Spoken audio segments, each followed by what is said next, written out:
What up, folks? Good afternoon, good evening, wherever you might be. Welcome to the new time, 4 p.m. here for FPL. My name's Tom Battinger. I go by F dot on the internet. You guys are chat. Thanks for hanging out.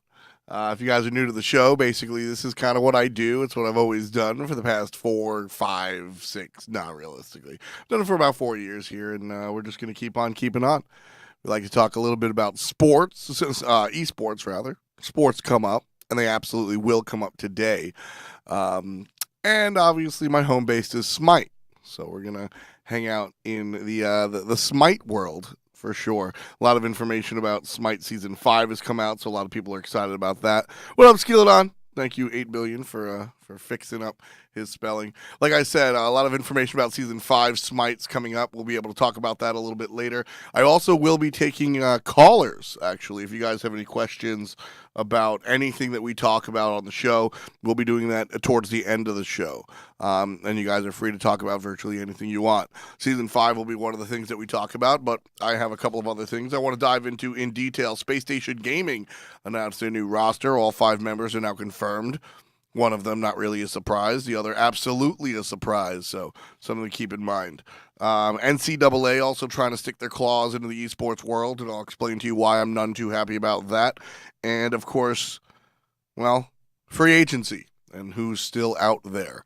Everybody's really excited about Season 5, so maybe we'll shuffle on and get to that rather quickly. But I do want to give a disclaimer. I don't want to come out here and be the guy dodging the questions. I will answer as much as possible, but keep in mind, I am not I'm a commentator for Hi-Rez. I'm not a spokesman. I'll be able to talk about what has been publicly put out there. Anything that hasn't been publicly put out there, well, I'm certainly not going to talk about it. I'm not, this is my show, and I'm happy to work for Hi-Rez and do their thing, but it's also not my job to really spill any beans or make any spoils. So if you're asking me questions to elaborate or maybe go into detail or ask my opinions on some things, sure, let's talk. But you're not going to get any surprise info out of me. That said, if you haven't heard the news for Smite Season 5, well, that's pretty damn cool because you'll be able to hear it right here, right now. So that's kind of really fun. I'm pretty excited. I think we'll have a good time here. I want to say what up to everybody in chat. What up on Exceptional? I see Moswell out there. Quinny out there as well. Walrus. Skilladon, even though he can't spell my name. And the usuals. I see Live Panther and KV and all the regular friends out there. So, hey, what up to everybody else out there. Thanks for joining us. As I said, today I want to talk a little bit about Space Station Gaming. Let's get into these guys at first. So Space Station Gaming announced last split, basically, that they were coming out with Zapman. Zapman wasn't happy about the backlash he received or whatever it was. From the outside looking in, it looked like Zapman wasn't happy about the backlash he received, and so they backtracked, and and Vedium got another split. Good for him. But the surprise was Scary D. And you know what? I'll touch on that. A lot of people, basically what had happened was teams are required to lock in their rosters for the week on Tuesdays or Wednesdays, I believe. Whatever day it was, rosters were locked in. And as per usual, what we do every week is we kind of release the rosters. Now, sometimes they're unceremonious. We don't exactly put out an article every week covering the rosters for the teams because, well, if it's the same thing, there's no reason to get all excited. However, Zapman leaving a team, one of the star players of the league, leaving his own organizational team and moving on to a different team, that's something worth talking about. So the deadlines had been received as per usual, and the article was put out per usual, but then there was an additional article put out sort of going in depth about Zapman joining the squad known as Space Station Gaming. And as I said, this was prime time where he was receiving a lot of backlash for some other things that were going on that don't need to be touched on here. And it was just a big period of negative press for Mr. Zappis. And he decided to backtrack. A couple of people decided to blame Hi-Rez, Zapman included, and they were absolutely completely unfounded in their desires to do so, and that be that. With that in mind, as Mass tries to troll my chat, that summer split happened, and now we're here in the fall, and things have sort of calmed down a little bit, and Zapman one more time announces, yes, I will be playing for Space Station Gaming. Ain't nobody surprised. What people are surprised about is Scary D his joining of the Space Station Gaming team. Now, I was very surprised here. I came out here and I was saying, like, yo, I don't know what the deal is. I don't know if I love this. When I saw Scary D, so basically Scary D was announced that he left the Luminosity Gaming roster, and I was happy. I think that Luminosity can probably improve without Scary D and somebody else in the soul. And whether it be Divios, who I think is the most obvious, or whether it be a more complex situation, I think Luminosity Gaming will improve with the lack of Scary D. Then when basically because I painted Scary D as a less than spectacular player. To see Scary D as replacing Fine OK, who, could be Rookie of the Year for my money, coming in on Space Station Gaming, I was a little surprised. I was a little sitting here kind of like, what? I don't really get it. Final K was doing fine. He was doing well. I'm not saying that he was, anybody's, he's not like coming down here being player of the year. He's not a superstar, but I didn't think he was holding Space Station Gaming back. Similarly, I did feel that way. I did feel that Scary D was holding LG back. Now, a couple of different there were a couple of different people on Twitter talking about it, and specifically Brandon. Brandon was like, "Yo, what are you talking about? Like, Scary D is mad good," and so it definitely opened up my mind, and I thought maybe I'm remembering wrong. There's a lot of games during the season, so maybe I'm completely off the mark. And I spent about 3 hours going back and looking at the Luminosity Gaming games from the summer split and, of course, the summer finals. So what it came down to was Scary D basically, so he, for anecdotal sake, basically what happened was, in my mind, Scary D came out last year, kind of was underwhelming, kind of just a subpar player. Then, when things needed to happen, he still wasn't able to show up. Then Super Regionals came by, and he had a fantastic performance and elevated Luminosity Gaming to a point where they were actually able to contend, and not just contend, but actually compete in Worlds.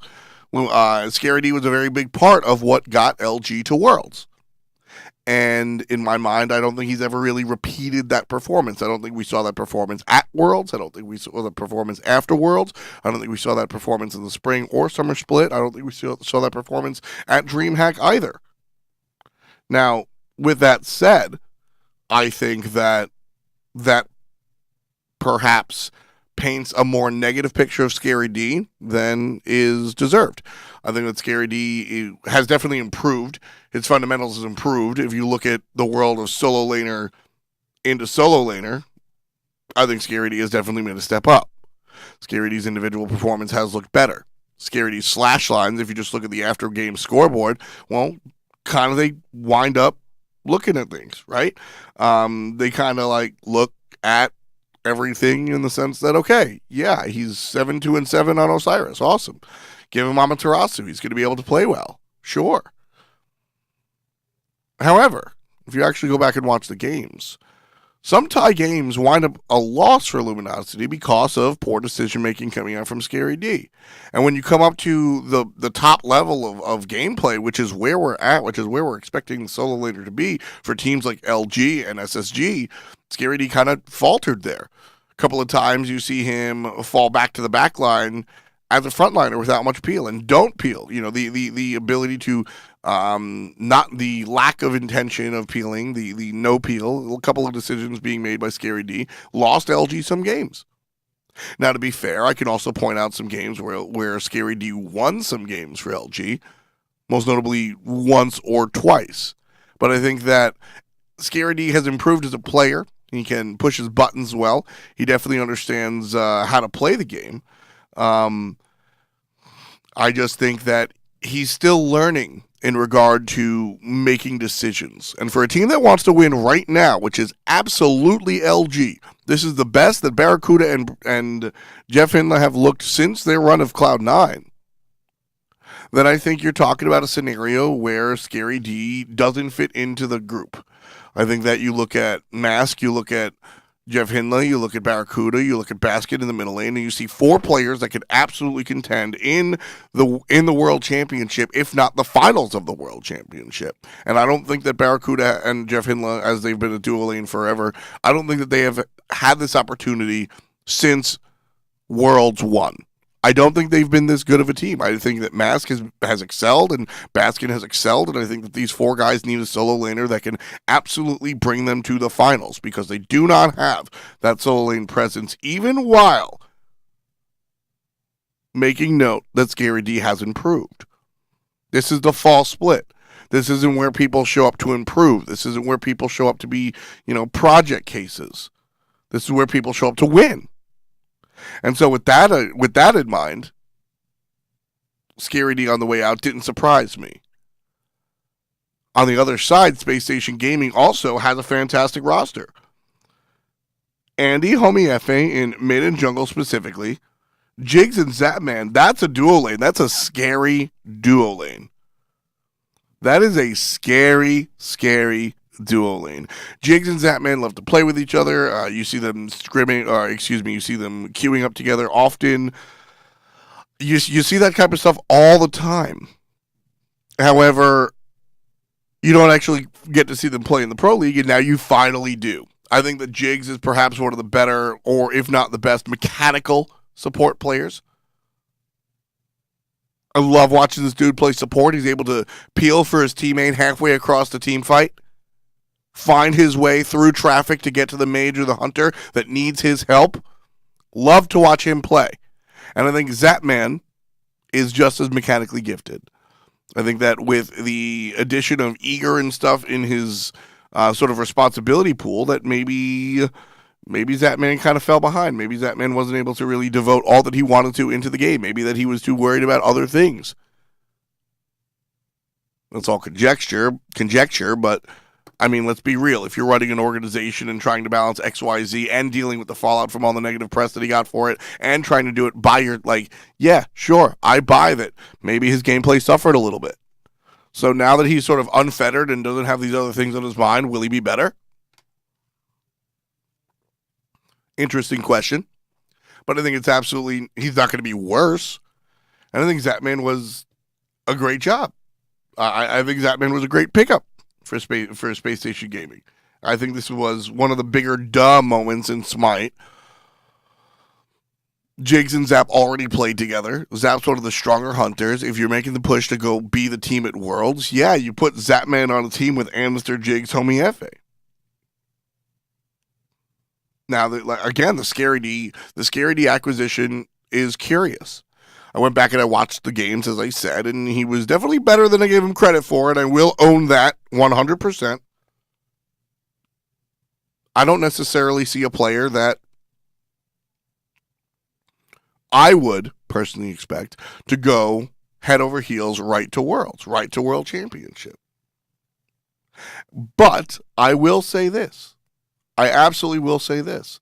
While I am confident in my ability to scout talent, while I'm confident in my ability to watch these players and sort of understand what they're doing and see how they're playing the game, I think there's something to be said about 4 players like Homie, Andy, Jigs, and Zapman picking up Scary D. At that point, I got an ego. Got a big ego. Got a big right? I'm down. I got an ego. I like to be proud. I like to stick to what I say. But when the 4 players of this caliber pick up Scary D, I'm not sitting here going, well, clearly I was wrong. Oh, yuck. But I am sitting here saying, what do they know that I don't? What's going on behind the scenes? Because as I say to fans 100% of the time, y'all don't know what happens in scrims or behind the curtain or what people are doing outside of the cameras, right? Y'all don't know what's going on. Now, there is such thing as just being a scrim monster. Shouts to Vesalius. If you guys remember Vesalius, he was a miserable player in the SPL, but people feared him when it came to scrims. I don't exactly think that's the situation for Scary D, But perhaps in the past couple of weeks where we haven't been able to see him, he's been able to really jump forward.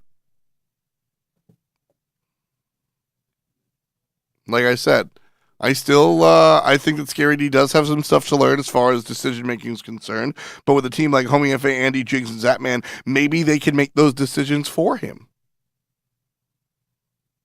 Iran's also a scrim monster. I don't know if Scary left or was kicked, but looking at the way the announcements came out, Scary leaving LG to join Space Station Gaming, I would say he left on his own accord. But I don't know.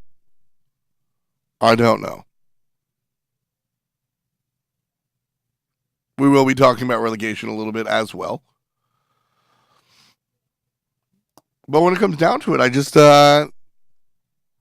this is one of those things where I want to watch. I just want to see. I want to see how these guys do. I want to see how these guys perform.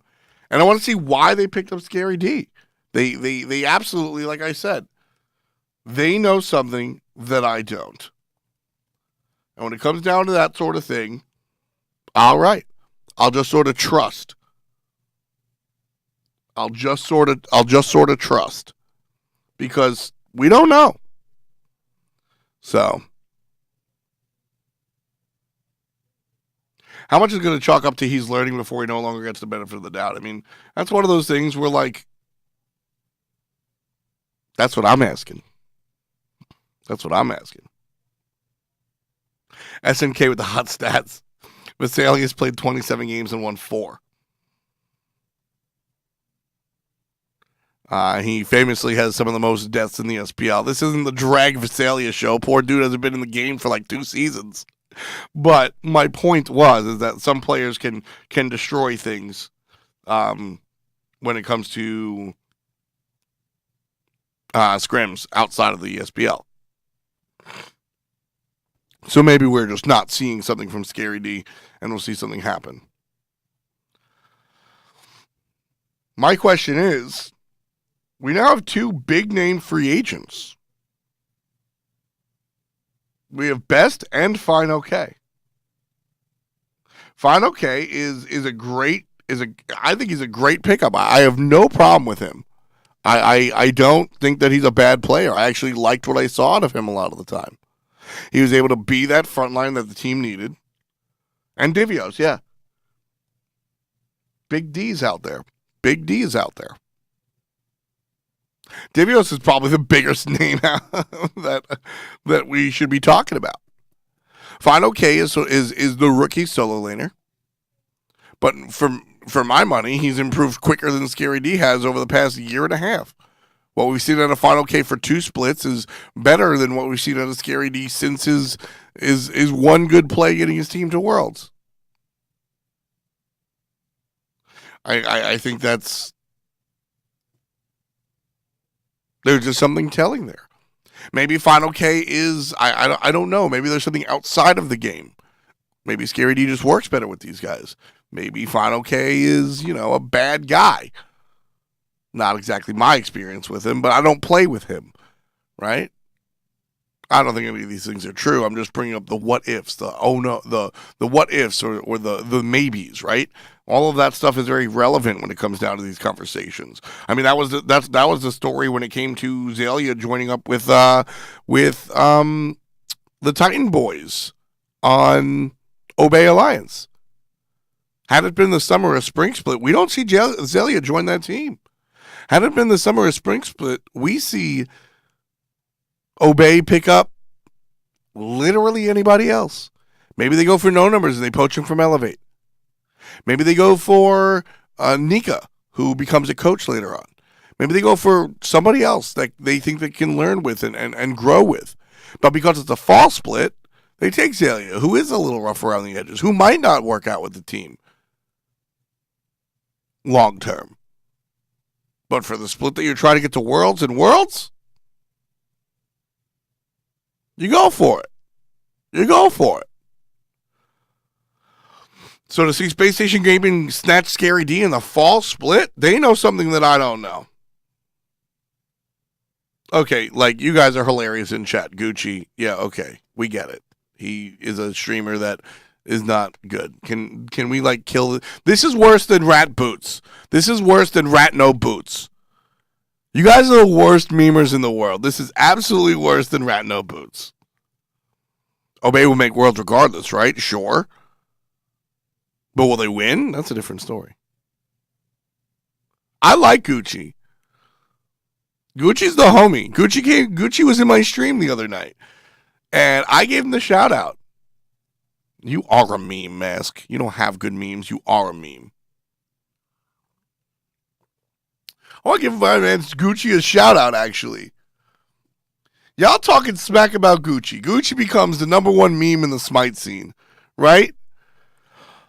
But when it comes down to it, Gucci is out there streaming, making Smite content every day, and you guys talking smack. And he still does it. I respect that. I think that's dope. And so power to that dude.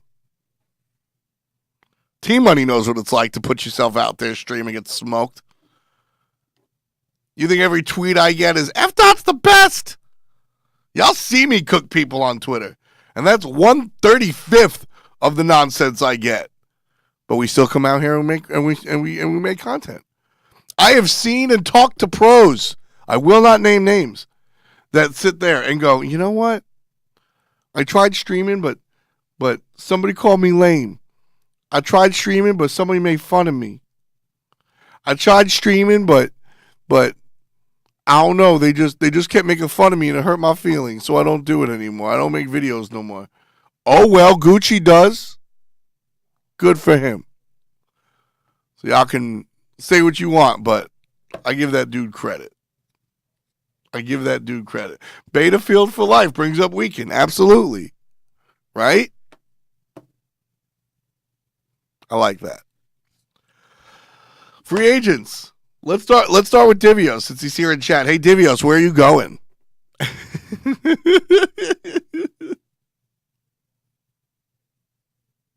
Where you at, Divios? Divios, I think the obvious answer is Divios goes to LG, but is that the thing? And now with Final K also in the mix, you have two solo laners that I think are accomplished. Divios and Final K are both capable players. LG needs to go to Worlds. They need to perform at Worlds. Is it Baby Rage? Or is it everybody's favorite indie rock hipster content creator, Final K? I think those are the two conversations. There's the popular conversation that I posted and Reddit posted and everybody with a computer posted. What if Basket moves to solo again and they pick up Best from middle lane?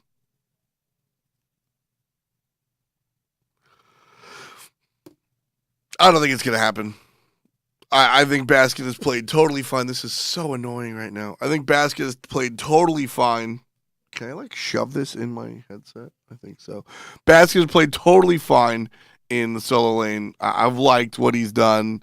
Matty Pocket is not playing pro anytime soon. I don't think that's happening anytime soon. Final K listens to pop punk music. He's not indie rock. What about all the independent pop punk bands out there?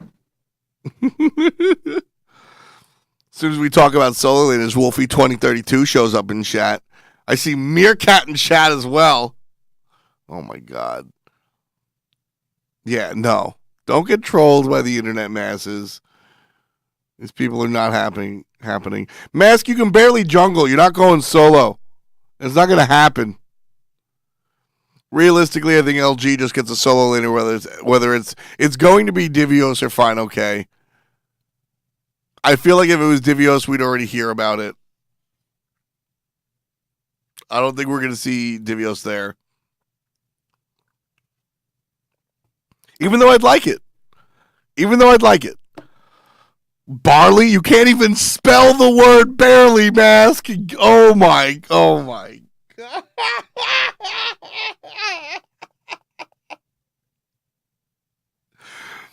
Wolfie's seen the season 5 salary numbers, and all of a sudden he's like, yo, I'm going to play the game again. Man's dropped his E. Some jokes write themselves, folks.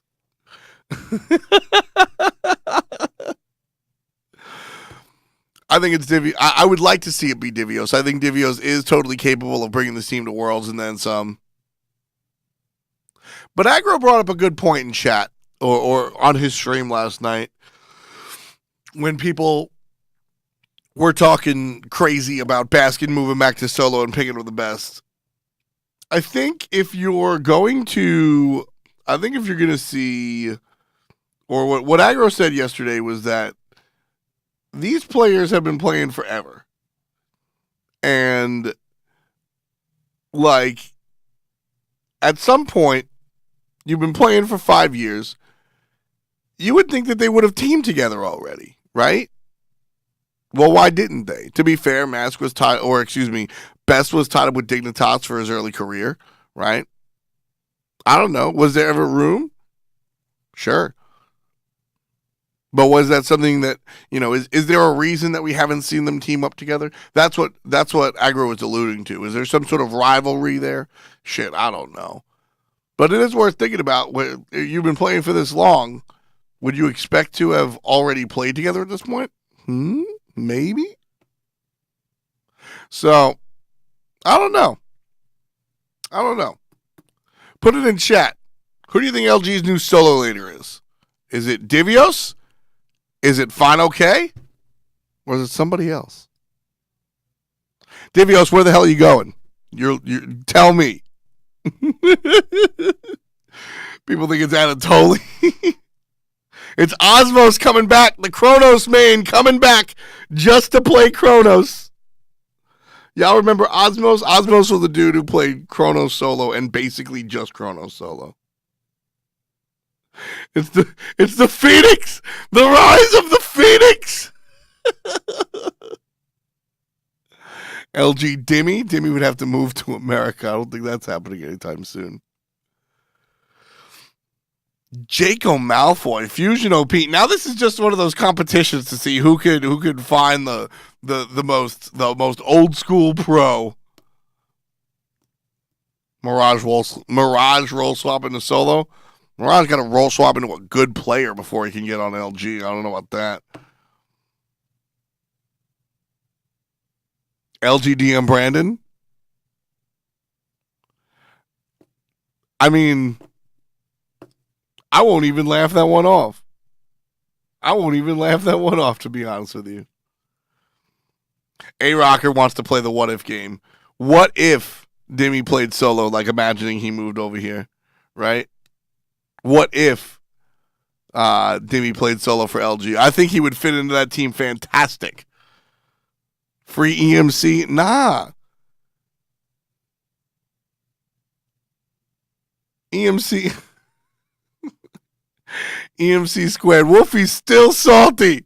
Wolfie 2032 played in the Pro League in Season 0 and had a cheating mid laner. EMC squared. I actually referenced him.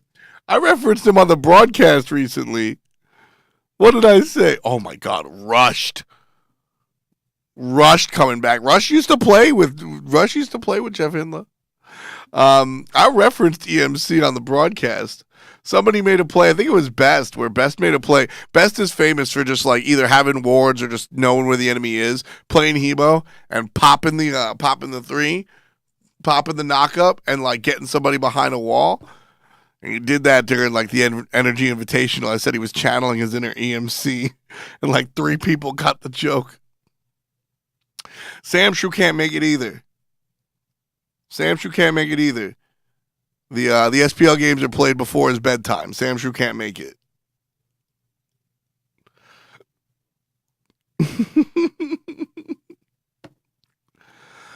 I think it's either Divios or Final K. Divios is out here saying the oh no, but we'll see. I would like to see Divios or Final K there.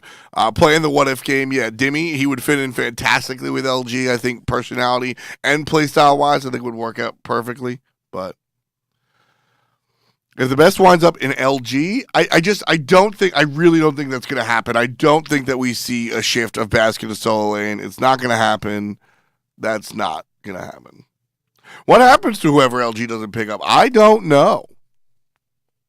LG Xavier Woods. I don't know. Fuck it, bring back Dare to Care. Please do not bring back Dare to Care. Bring back literally anybody but Dare to Care. Yeah. Thank you, Mask. Baskin is not going to solo. That's just not going to happen.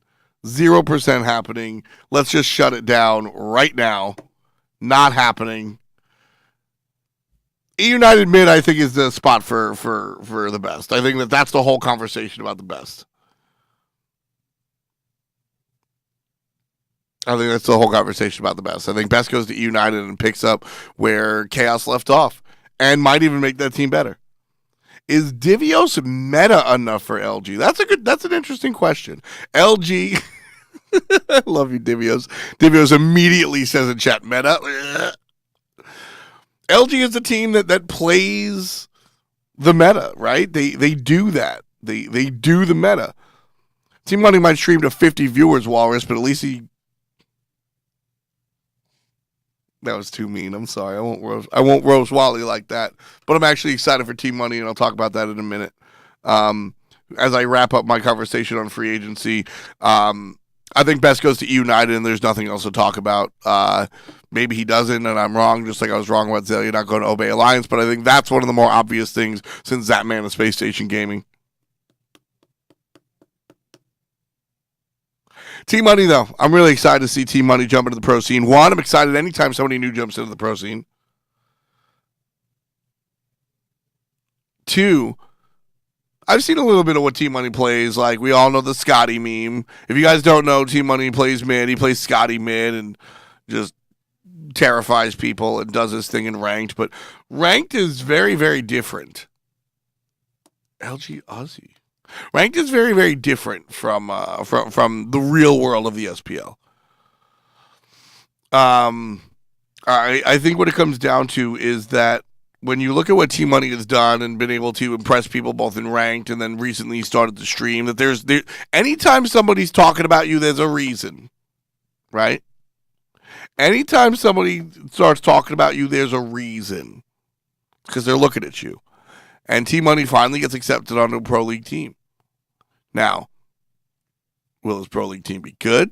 It's a different story. How will he do in the Pro League? I love to see all these armchair coaches sit on Reddit and go, you know what? I've watched 37 minutes of a Team Money stream. He plays the Scotty mid, and I don't think he's good enough for the Pro League. You don't know how he plays with 4 other people that are trying to coordinate and win the game? That's just not happening. You can look and say, all right, this is what's going to happen as far as can he hit his abilities? This is what's going to happen as far as does he know, like, simple math between builds?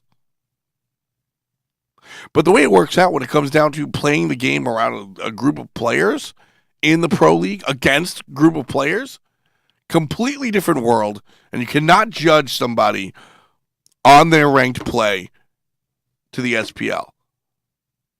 There's a zillion pros in chat. Back me up here.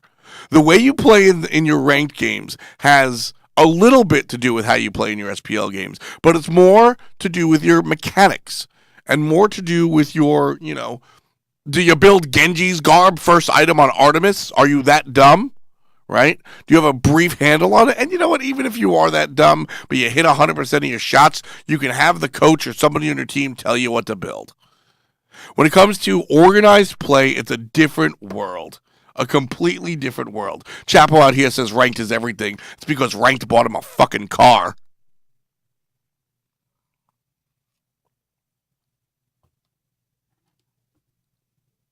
I dream about ranked while he's sleeping in his fancy mobile.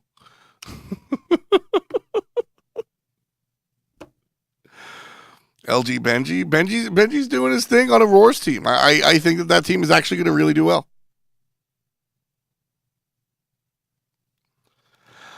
Vedium, another free agent that's out there, left to dry, left to hang. Mike the Magikarp lives and breathes ranked. I think that's the end of our conversation about ranked and SPL performance. Vedium is out there kind of not doing anything. What is he going to be able to do there?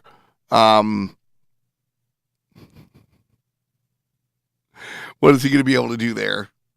I don't know.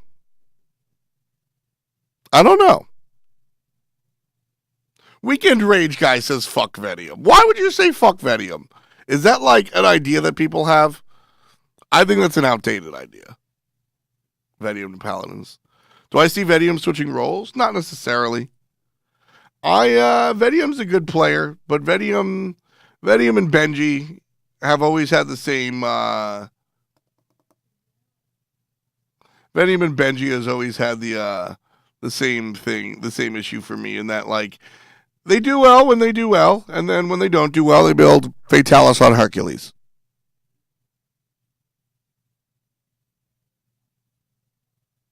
So when it comes down to it, I think Vedium's a good enough player if somebody picks him up. I don't think he's going to make that extra step to make somebody pick him up. I just don't think that, Although,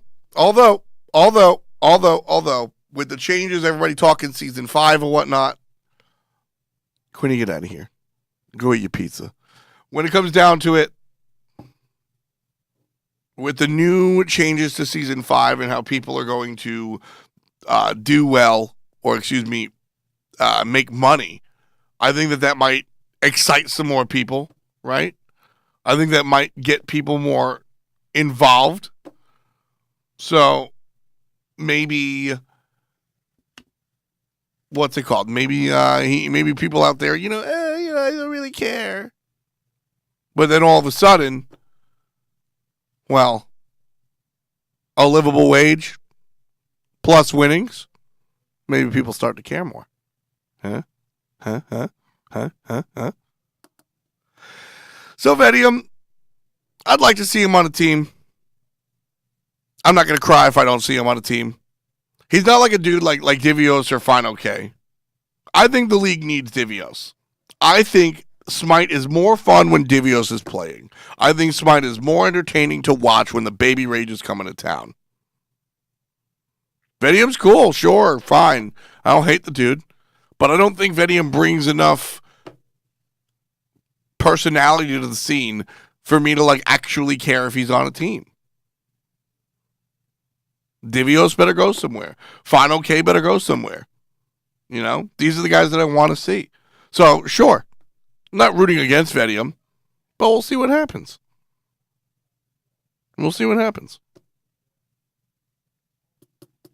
We're talking a lot about individuals here. The money is the motive. That was the worst Wheezy impression ever. Shouts to Chapo. We're talking a lot about individuals here because esports is an individually driven world. Which brings me into my next two conversations. The NCAA has recently talked about getting involved with esports. Now, if you guys have followed me in any way, shape, or form, you know that I absolutely don't like the NCAA. I'm not a fan of the NCAA. If you guys are outside of America, the NCAA might be a little bit less familiar to you. So basically, let me break it down. The NCAA is the National Collegiate Athletic Association. It was formed in 1909, and I highlight that number. Maybe it was 1913. I highlight the early number, early 1900s, because that's when they were formed, and things haven't really changed since. Essentially, what happens is college sports in America are a big deal. The NCAA is in charge of them. Once upon a time, it was kind of just like, hey, I go to Harvard. Hey, you go to Yale. You play basketball? Yeah. Let's play against each other. That'd be cool. Well, somebody needs to organize this. It'll be the NCAA. And the NCAA tried to or does organize all that. Now, once upon a time, student athletes were just that, student athletes. Now, players are taking scholarships for their athletics. Coaches are being paid millions of dollars. And players are not allowed to make money. NCAA. Players are not allowed to make money. Basically, what happens is in the world of sports, NCAA exists and coaches make money and schools make money, but if you as a player sign an autograph and take $5, you are stripped of your school. You are ineligible to play. If you get drunk and somebody buys you a taxi, that's because you're a football player. You are ineligible to play. You get your scholarship taken away from you. There was a video game, NCAA football and basketball, which featured the likeness of players, and they couldn't get paid from it, so it had to stop. And most recently, there was a YouTuber who had monetized YouTube videos, and so he had his videos were making money off of YouTube. To be fair to the NCAA, they gave him the option of demonetizing his videos or getting kicked out, and he said, screw it.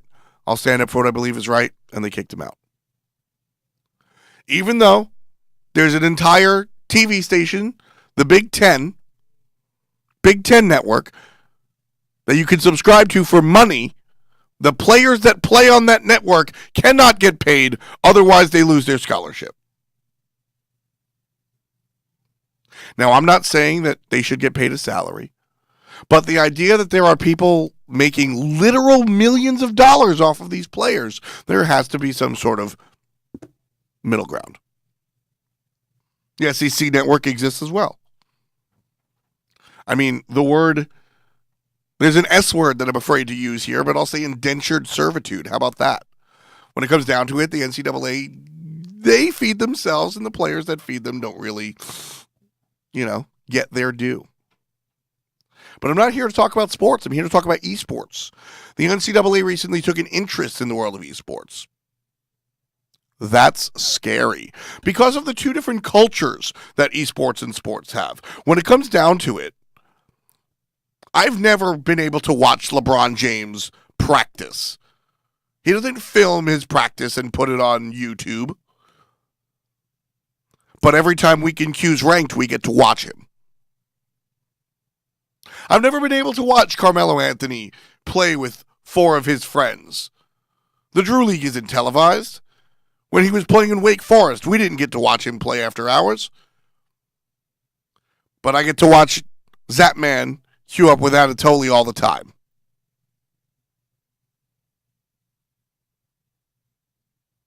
It's a different culture. So there's a different expectation. Now there's also a world of revenue, right? When you play in the NCAA, you make $0. But if you make it into the pro league, NFL, NBA, etc., you're going to make a gazillion dollars. Right?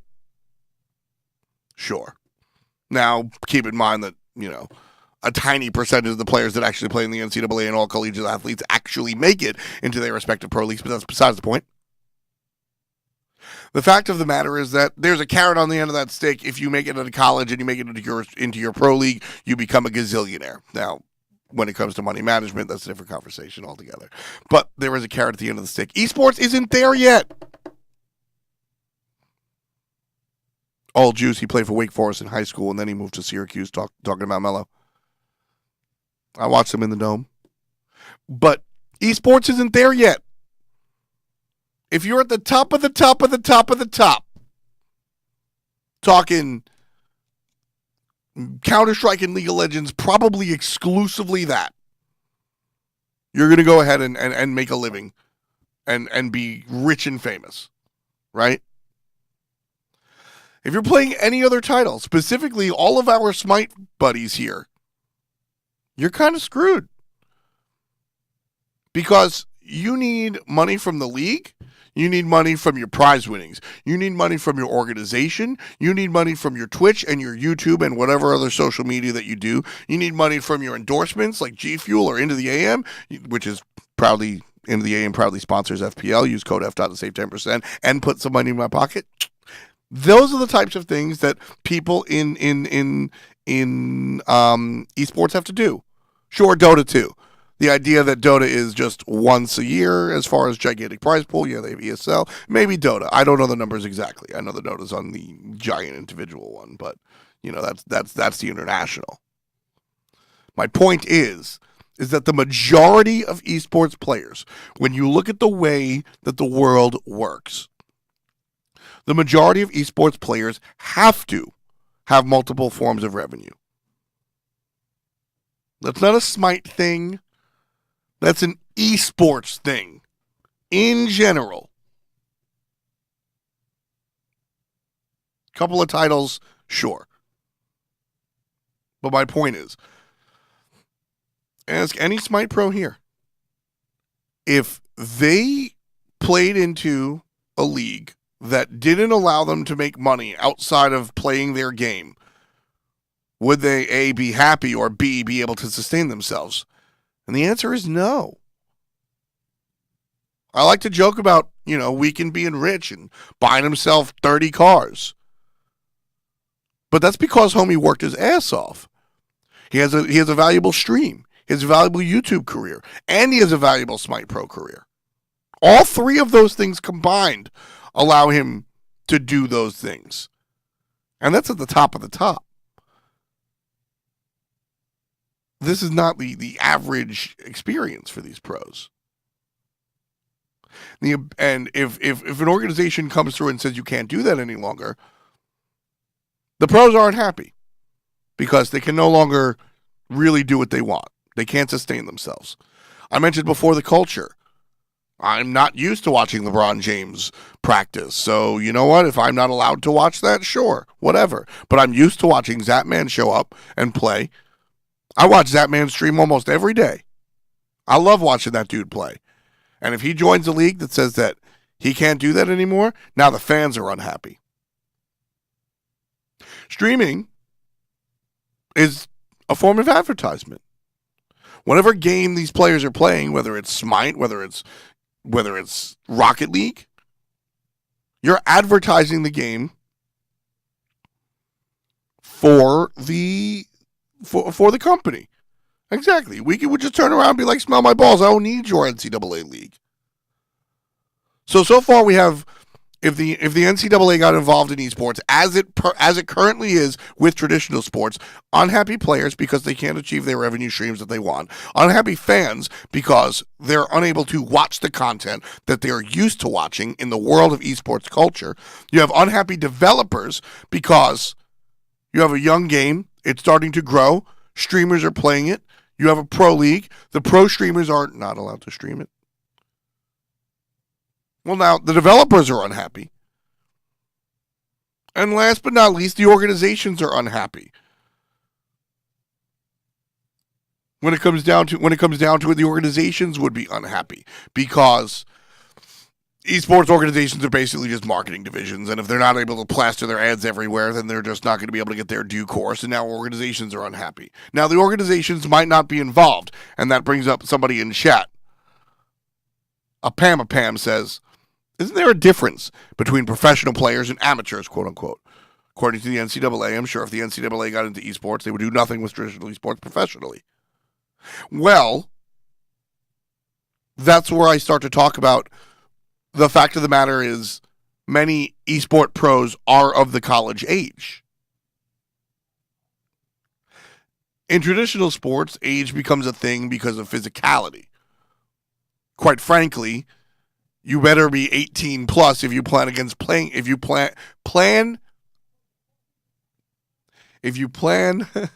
play against Kevin Durant.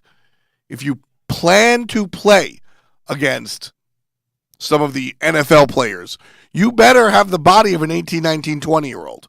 Once in a while, somebody wins the genetic lottery, and Kobe Bryant shows up at 16 and destroys the Italian league. But that's the rarity. Esports, however, I make fun of Sam Shrew, but he was a pro player at 13. The LCS, League of Legends, their cutoff is 16. Did they raise it to 18? It's been a minute. I think it's still 16. You don't have to be an older person to play professional esports. Now, if the NCAA gets involved, all of a sudden, maybe we see league sanctions where you have to be older. Does that bring the level of competition down? That's a nice what-if question to ask. COD is 18, League is 17, even still. That's pre-college.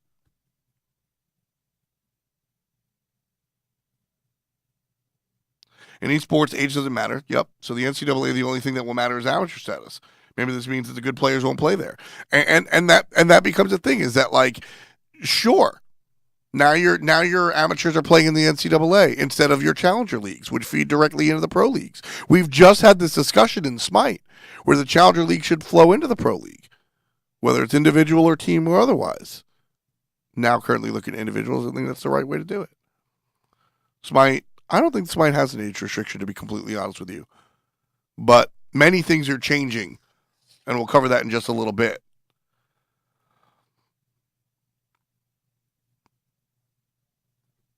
Why? How would the NCAA get involved if everybody was unhappy with it?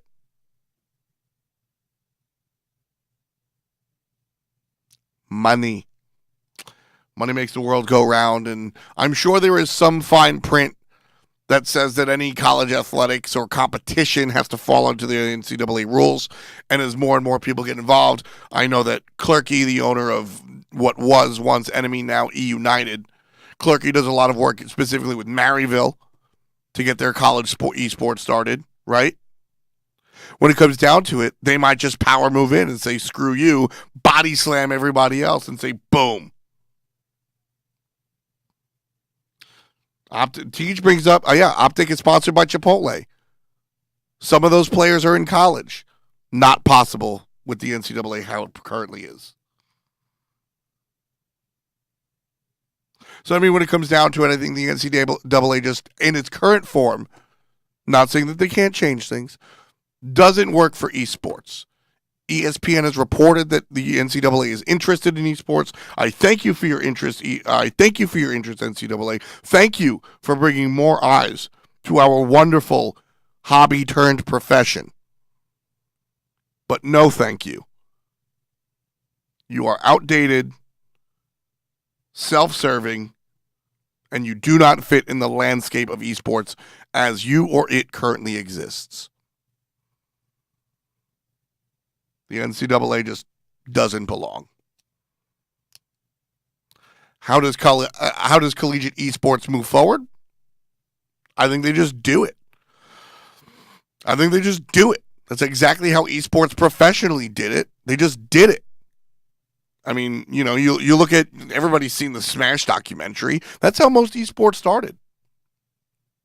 You look at things like Smite and League of Legends, and the Capcom Cup, and these are kind of like exceptions to the rules, where Smite realized very early on, Hi-Rez Studios realized very early on, hey, this is awesome. We love that people are into our game. This is fantastic. Let's support this from the ground up. But that's the rarity. What it comes down to is that people just started doing it. AVGL just started doing it. I would love to see more people just grassroots this sort of thing. And then once the grassroots have sort of laid the structure, let somebody with money come in and infrastructureize it, or whatever the word may be. But when it comes down to it, I just don't think that the world of esports is big enough to section off an entire group of people. Let the college kids play. Why not? Do your homework first. But let the college kids play. That's awesome. That's awesome. Porky Pig, what are the chances of doing this in podcast form with guests? Well, I mean, I will be looking to put this on podcast, but as far as guests are concerned, I will be taking calls a little bit later in the show. Hit me up on Discord. Join the Discord, and we'll be talking about it. Bossy, basically the idea, why can't players make money? The idea is that if you're in college playing a sport, or in this case an esport, that your number one focus should be college and your game comes second. And so if you are making money off of your game, then you are a professional, therefore destroying the sanctity of amateur collegiate sports. As I said, the NCAA was made in the early 1900s, and their mentality hasn't really progressed past that. So, moving on to the meat and potatoes. I think this is what everybody's here for. Smite Season 5 is coming. Smite Season 5 is coming. I'll talk to anybody. Pros, ranked players, doesn't matter. Come and shoot your shot, friends. And as I said, this is an F-Dot show and not a high-res show. And I do not have the ability to really spill any beans. I love working for high-res, but I am in I'm not in a position to spoil anything. So don't ask me questions about anything like that. I'm happy to talk about some things that we've revealed, but I'm not the guy you speak to for new information, unfortunately. Season 5 stuff. If you guys didn't catch it, it's on Reddit, and Stu did a great job of answering a lot of questions that showed up, right? A couple of people asked some questions about this, that, or third. And all the information that we have divulged so far, that Hi-Res has divulged so far about Season 5, has been out there. Quick and dirty. 6 teams instead of 8. No relegation. Salaries for players. More multi-region lands. Group stages for worlds. Let's break this down. So the move to 6 teams instead of 8. Love it. Love it. Love it, love it, love it, love it, love it. Now, this is one of those things where perception is reality, and that sucks. But oh well. What it comes down to is that, or no regionals, excuse me. What it comes down to is that there just aren't 8 teams. There just aren't 8 talented teams. Sorry, Flashpoint. Nobody wants to watch you lose 27 times a split. Sorry, Justice. Sorry, Get Fisher. Nobody wants to watch you people lose over and over and over and over again. Nobody wants to watch your Geb jungle over and over and over again. I'm sorry. It's just not going to happen. The league gets better without the bottom 2 teams. The bottom 2 teams over the past couple of splits have won a combined 3 games total. Sorry.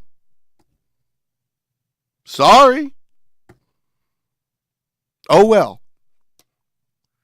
The league gets better. 6 teams in North America, 6 teams in Europe. Not only does removing the bottom 2 teams mean that we have better competition, but it also means that we get to have more fun with the games that we actually do play. Double round robin, best of 3s. So double round, best of 3s. Talk about it being best of 3s. Sure, cool, awesome. I mean, I don't care one way or another if it's a 2-game set with points or best of 3s. I think best of 3s are easier for North American fans to follow, but sure, I don't care. More games, I'm always down. That's nice. More Smite. What is interesting is the double round robin. Now, instead of watching teams play each other once a split, we get to watch each other play, what's it called? We get to watch teams play each other twice. Homie FA says best of 3s is so important. 2-game set never determines who is the best if the teams are so close. Sure, but the idea is not about in week 2, Homie FA's team beat Zapman's team. I use teammates on purpose, which means Homie FA's team is better. It's over the course of the split. It's the long story, not the short story. So, I see that. I don't disagree. I just that's a much more minor note to me than watching teams play each other twice over the split. Watching Homie and Zapman's team, again, I picked teammates on purpose. Watching these 2 players' teams play each other in week 2 and then week 10, that tells a much better story for me. Bye, Andrew. Thanks for hanging out. Top mod. I don't know how many games per day. We will, because of that means we have less off-season, less downtime between splits. That's always good. Nobody wants to just hang out and ask, the what if questions for too long. It's so much more exciting when there's more Smite to be seen. Right? This is probably the most exciting part for players, probably fans that are closely involved. The money, $30,000 base salary plus winnings for players. Players will make real money. $30,000, that's a job, homie. That's a job. That's a real job.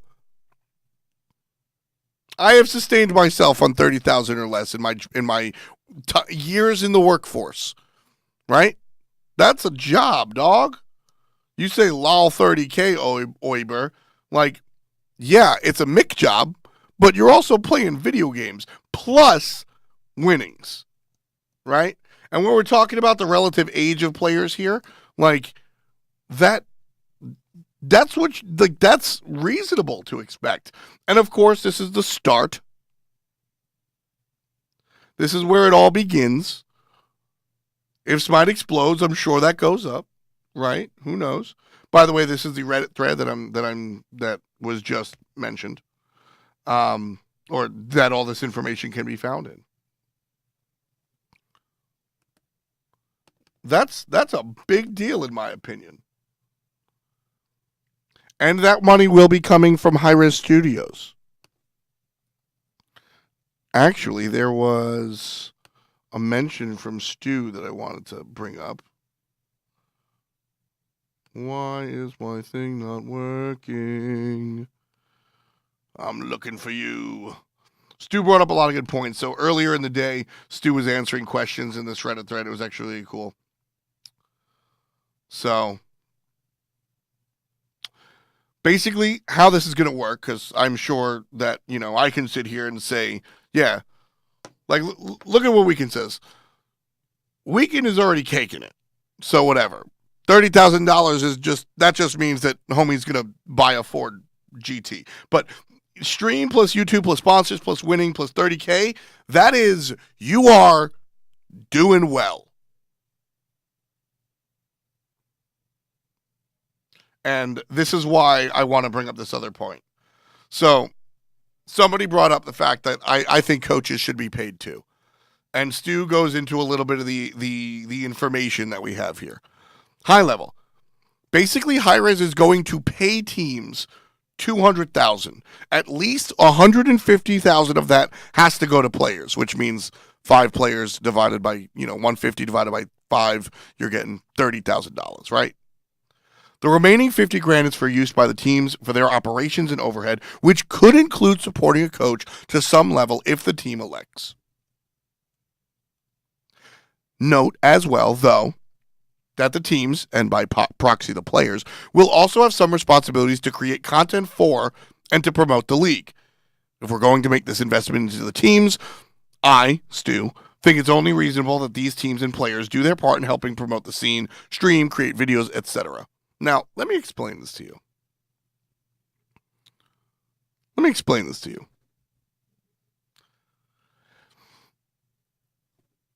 Teams will be required to do things that make them more money. Like Hi-Rez is saying, yo, Weekend, we're giving you $30K. But you also have to stream and make YouTube videos. And Weekend is sitting there counting his money going, do what? Oh, just continue to do what I do and make more dough. Gotcha. Hi-Rez is encouraging players to help themselves. That's awesome, right? That's awesome. Oh my God, is that Weekend's emote? Oh my God, he's got a Corvette emote.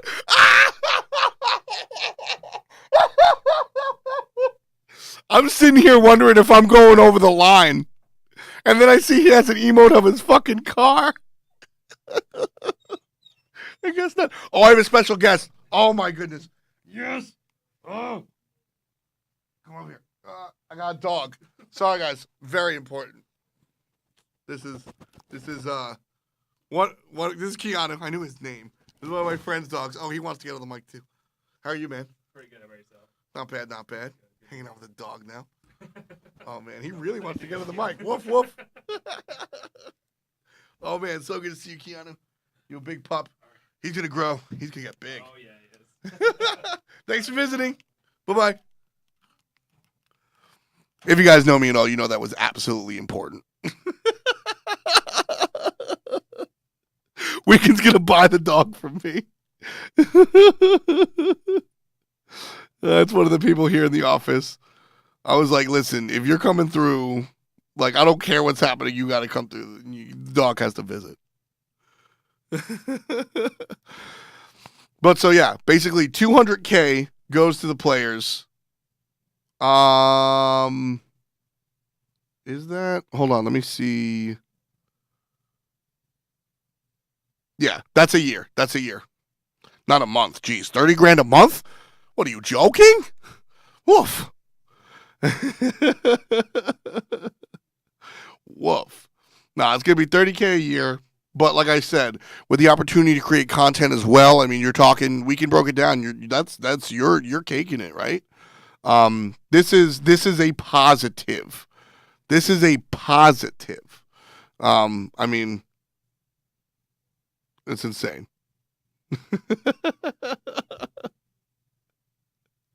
Iris hates the players, doesn't even go to 30K a month. Yeah, I mean, it's like, it's kind of nuts. It's definitely a positive. So recently, it's funny how timing works out. I will say that this is something that the guys in esports, Iris, Dan Cooper, and of course all the big boys, they've been planning this for a long time. It just so happens that Reddit threads came out today, and people have been talking about the prize pool and everything. And it was one of those things where, like, the big picture, like, prize pool money goes down, but players were making more per split, right? And it was long-term, not short-term. If you make a tournament $1 gazillion, everybody tunes in and forgets about your game next week. Whereas if you pay your players more over the entire spread of time, competition theoretically gets better, your game gets better, and people start paying more attention. And that's exactly, Weekend brings up a really good point in chat, which is that was an approach, and it worked, right? But now it's time for the next step, right? And Weekend says, look, I mean, like, yeah, cool. It's dope that there's money involved in everything, but it's just proof that Hi-Rez is trying to grow the scene. And that's one of the more frustrating for me over here is that, Diomi, I'll answer that question. I'll answer that in a moment. That's one of the more frustrating things for me here is that, like, listen, I pour my heart and soul into the SPL more so than many other people here in the scene, and everybody here at Hi-Rez does too. And it's kind of disparaging when you hear people say, like, oh, they've given up, all their money goes to Paladins, which is just not true. And finally we get to sort of show you, like, no, we make concentrated efforts to push everything ahead. And, you know, I'm not saying that, like, you know, bow down to Hi-Rez, but it's kind of cool that we can finally show off what everybody's kind of been working for. Diomi asked, but if that doesn't mean that players will have to portray a certain image for the company. That's already a thing. Conduct unbecoming of the league is already a thing. Players can't, like, there are lines that players just can't cross, and that's totally fine. Don't bring your freedom of speech conversation in here, especially with how heated politics have been lately regarding that conversation. But my point being is that, like, you can't play in any league and be able to give the finger to the league. I mean, frankly, you can't work at McDonald's and give the finger to Ronald either. That's just how working goes. Like, that's welcome to the world. But what it comes down to is that, like, I mean, that's just how it works. Birdie says, do you think this is mostly reaction? No, this was in the works before OCE, like, did all their stuff. And regarding OCE, I will just quote what Stu said. There are many sides to that conversation. And while the OCE players decided to air their dirty laundry, it is probably best if we don't do the same to them. something about a high road. So, yeah, I think this is awesome as far as the growth of the league. I think this will be positive. And then want to talk about growing the league, there's also a conversation about the challenger scene. So, the challenger scene will also get some love. And it's going to change the sort of mentality, okay?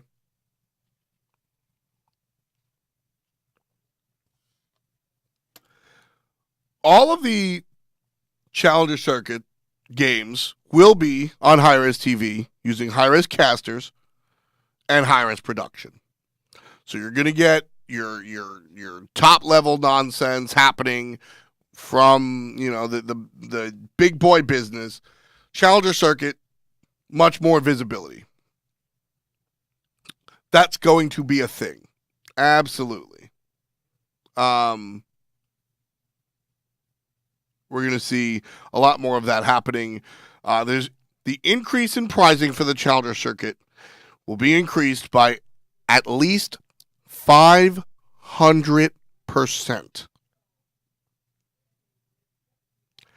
500%.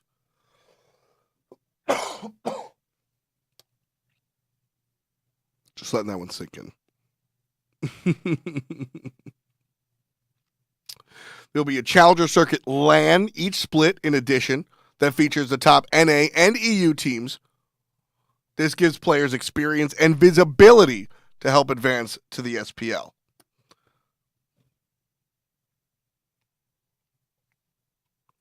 Lithe Panther says, I'm kind of concerned with how much more money Pirates plans on spending all of a sudden. And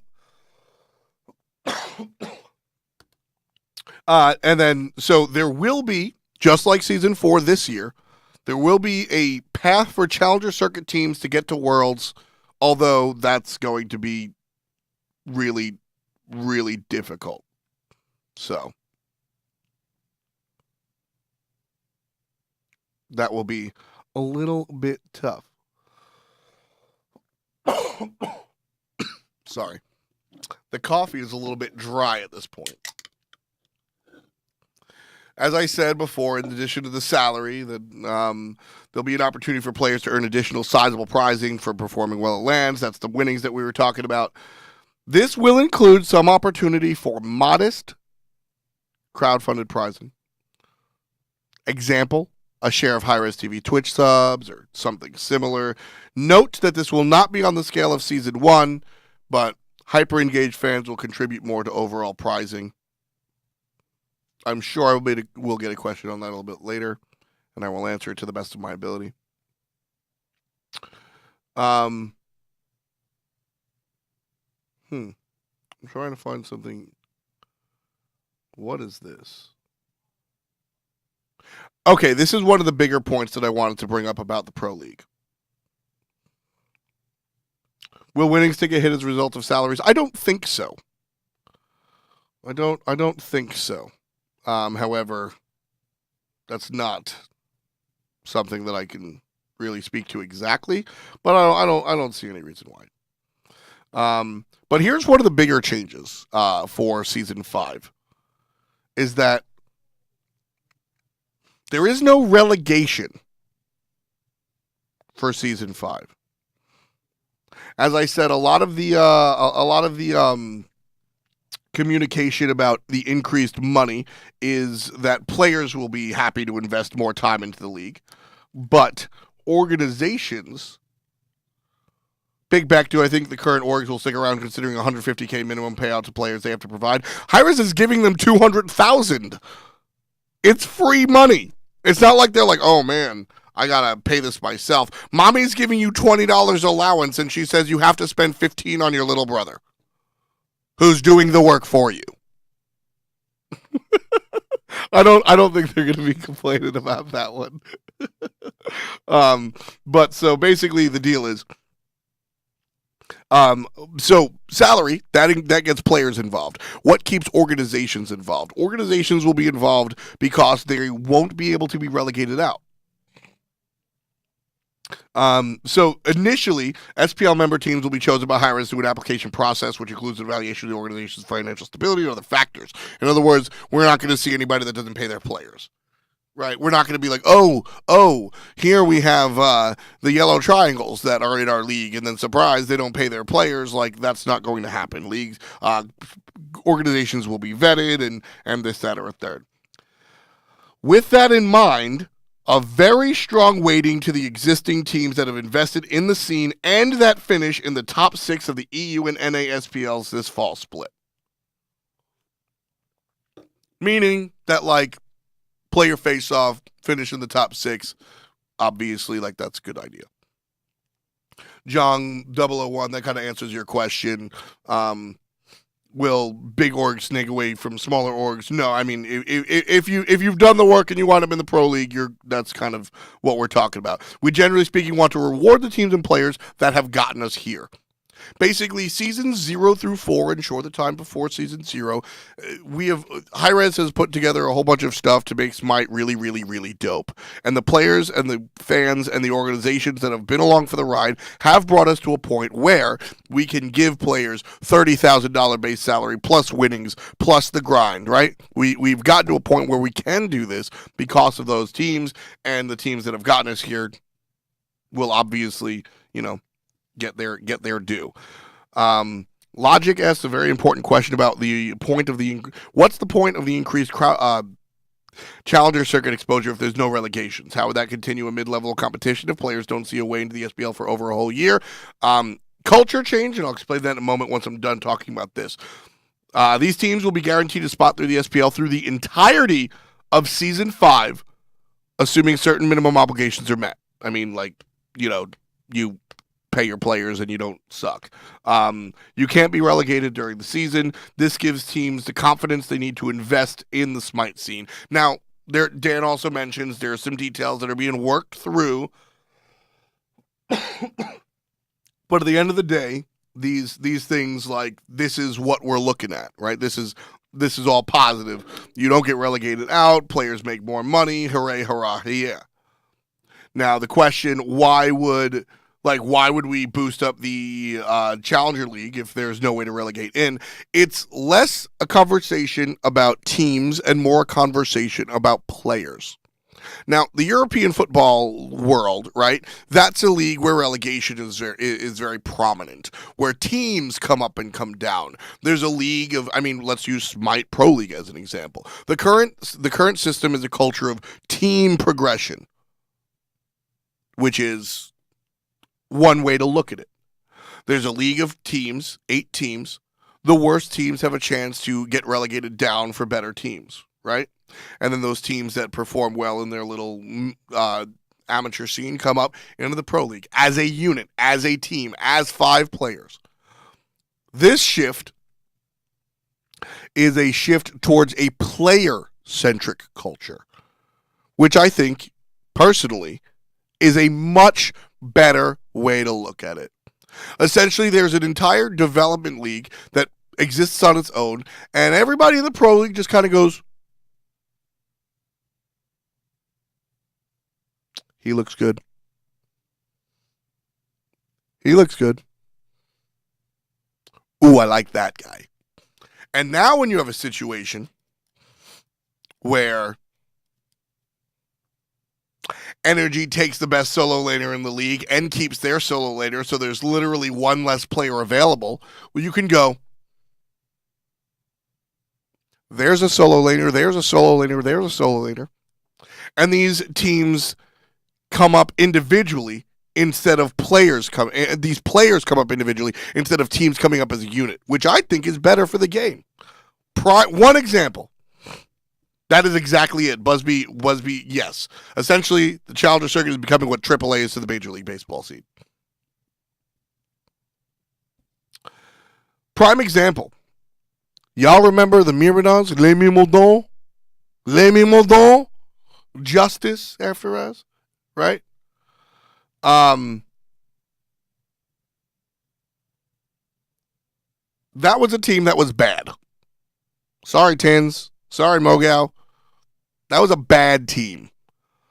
But Jermaine and Dardez were so damn good that they raised that squad up to the Pro League. Jermaine and Dardez by themselves.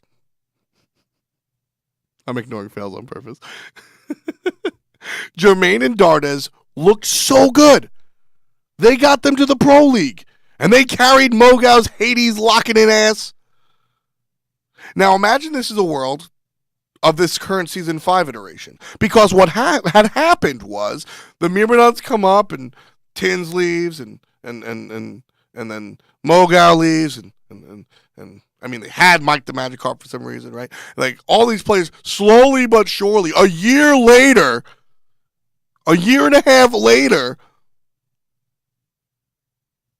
the Bruise Brothers have a competent mid laner, solo laner, and jungler. They call themselves Elevate, and they're contending for the middle of the pack, if not the bottom of the top.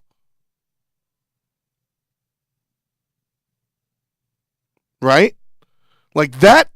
It took them that long to get a competent squad. Now, under the world, and that's the team-centric thought process. Now, when you look at the individual, the player-based process, you look at that scenario, and you go, oh, look at Les Myrmidons over there in the Challenger circuit. Those three suck, but we can definitely use a new duo lane. Let's call up the Bruise Brothers, and let's bench our two guys that aren't doing anything, and bang, Elevate's now a year ahead of where they were before. Rival and energy exist, sure, and those are great stories. Those are fantastic stories, but they are exceptions to the rule. At the end of the day, I mean, does this new take prevent those stories? Absolutely not. Theoretically, somebody could come and replace their entire team with a squad that they have faith in. But I think the individual approach is much better. Especially, esports is an individual-driven league. Or culture. The SPL is also an individual-driven league. You know how many times I've heard from players or from fans that say, you know what, man? Like, I want to follow the SPL, but there's too many roster changes, so I can't get attached to a team. I have to be attached to a player. And this fixes both. The change to Season 5 is a scenario where, look, there are going to be roster changes, but you're going to recognize the team. Casual fans can go buy themselves a jersey and know that X team is going to be in the league from now until the end of the season.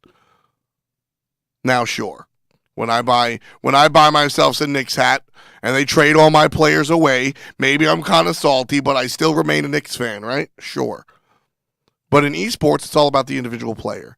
So you get to follow your individual player. If you're a fan of some Challenger Cup player, for all 5 fans that Man Ray has, they get to root him on, and if he gets called up, they get to root him on in the Pro League. It's much more likely that Man Ray gets called up to the Pro League individually because a team lost their mid laner and needs somebody to feed as Anubis than his entire team does well enough to make it through relegations.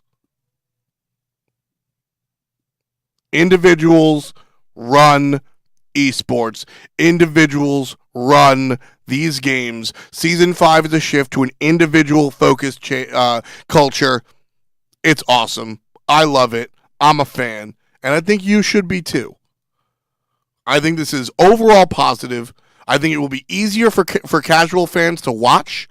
I think it will be easier for casual fans to take part. I think it will be easier for players to commit more time to the league. I think it will be easier for organizations who want to invest into the Smite Pro scene. I think it'll be easier for everyone involved to enjoy Smite at a good, high level. I think this is some of the most exciting stuff Smite has ever done. I have worked every single Smite event since launch tournament and even some before that. And this is one of the most exciting points that Smite Pro has ever seen.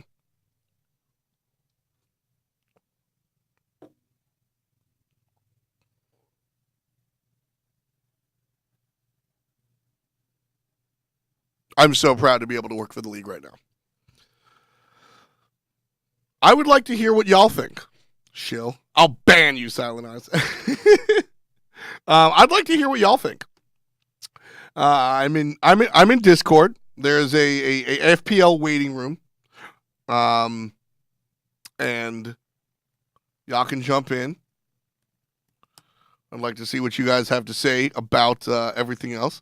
Anatoli's joining the league. Yes, I do think we can only go forward from here. Now just to balance the game.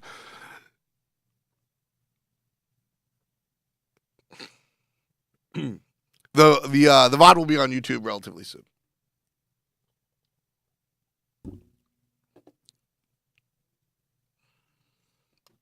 Let's talk to. I was going to talk to Get Fisher first, but we'll talk to him second. We have Reaper in the call. He's here for like every episode. So let's say what up to Fall Into the Black. What up, Reaper? You're live on FPL. How you doing, bud? Oh, I got to unmute him. That's actually my bad. What up, man? You're live on FPL. How you doing, bud? Doing pretty well. How about you? I'm doing fantastic. I'm so excited. How you doing, man? What's up?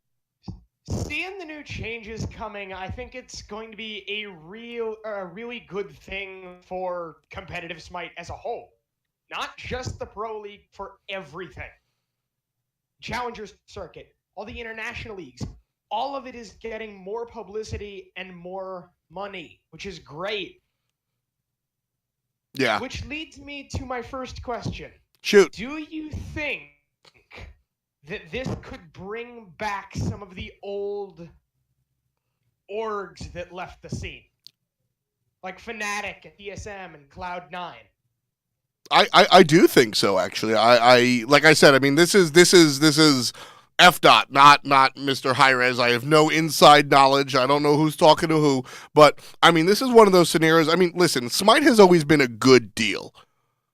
Hi-Rez pays for your flights, your meals, your hotel. You basically toss 5 t-shirts on a bunch of dudes, give them a keyboard and some G Fuel, and you call it a day. Smite's always been a nice investment for pro teams. But now it almost has a little bit more legitimization, if you will. And so, yeah, if I'm an organization, if I'm a Cloud9, if I'm a Fnatic that might have flirted with Smite in the past and come back, and this is opening my eyes again. I'm not saying that Jack's calling us tomorrow, but I think that this is definitely something that they go, oh, okay, so we're guaranteed. The biggest deal is that you're guaranteed to be in the league for the whole year.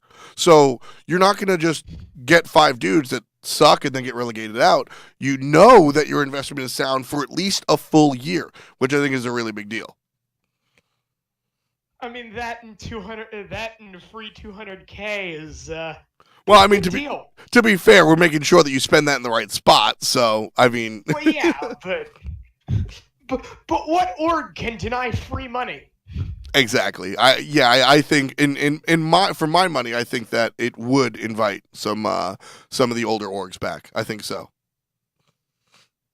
Yeah. I kind of have to agree with you there. I'd love to see TSM and Fnatic and orgs like that come back into the scene.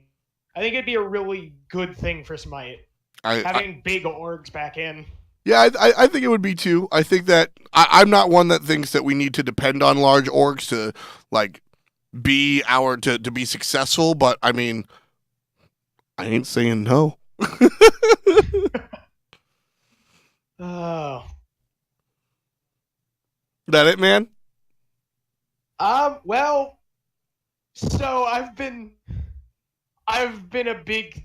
seeing a lot of theories on what's going to happen with the different teams around the league, who's going to pick up who's going where. Best, I guarantee you, is pretty much going to E-United. Yeah. At this point, it's not a question. It's T.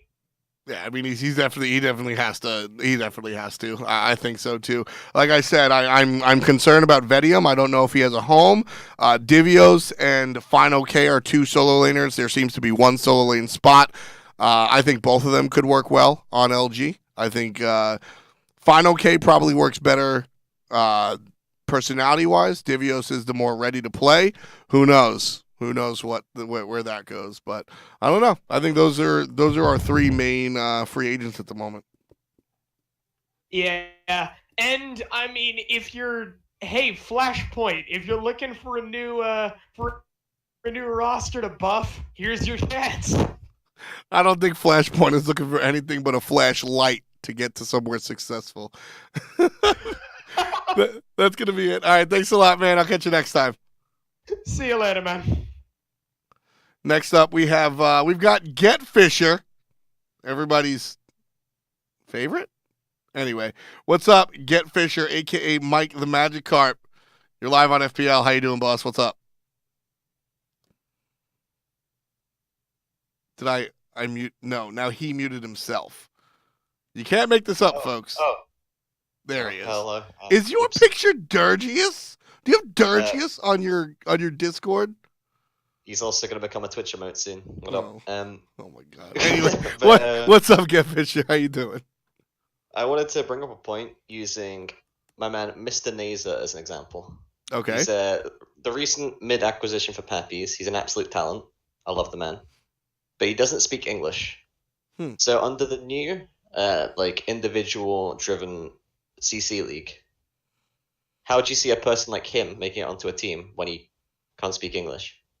I mean, what it comes down to is that, like, your play, people are going to be more interested in your play than actually anything else. Now, I see what you're saying. He plays on a team that all speaks his own language?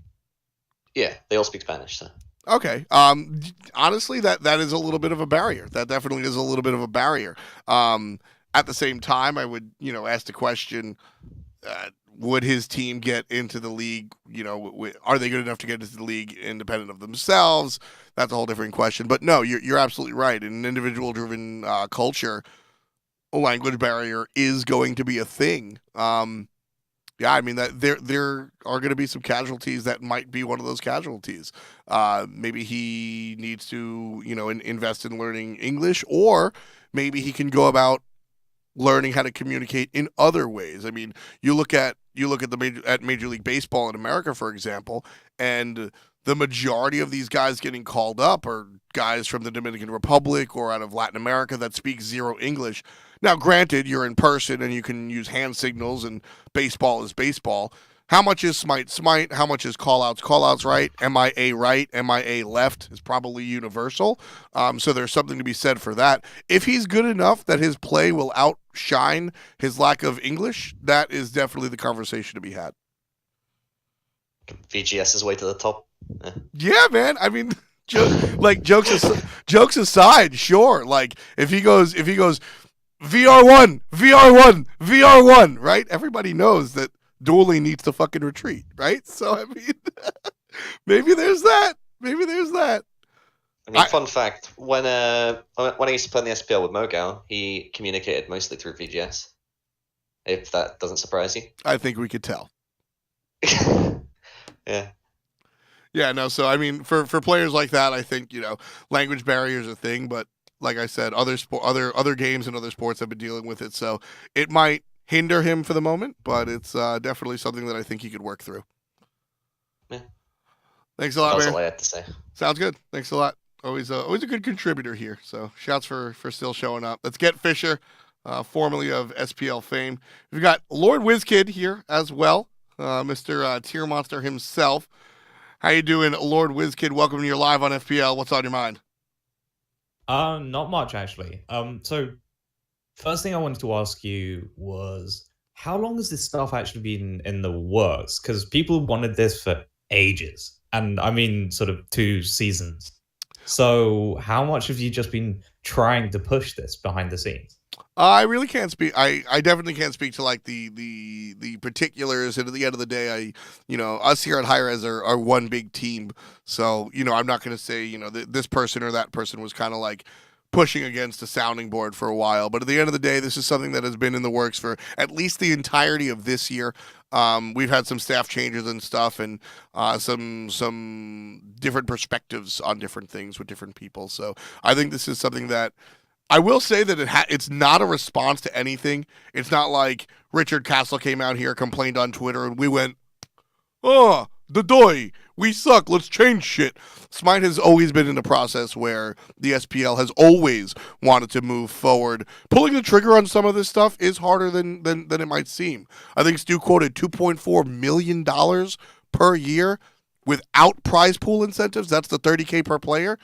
Being able to deal that out is not something that you like wake up one day and go, ugh.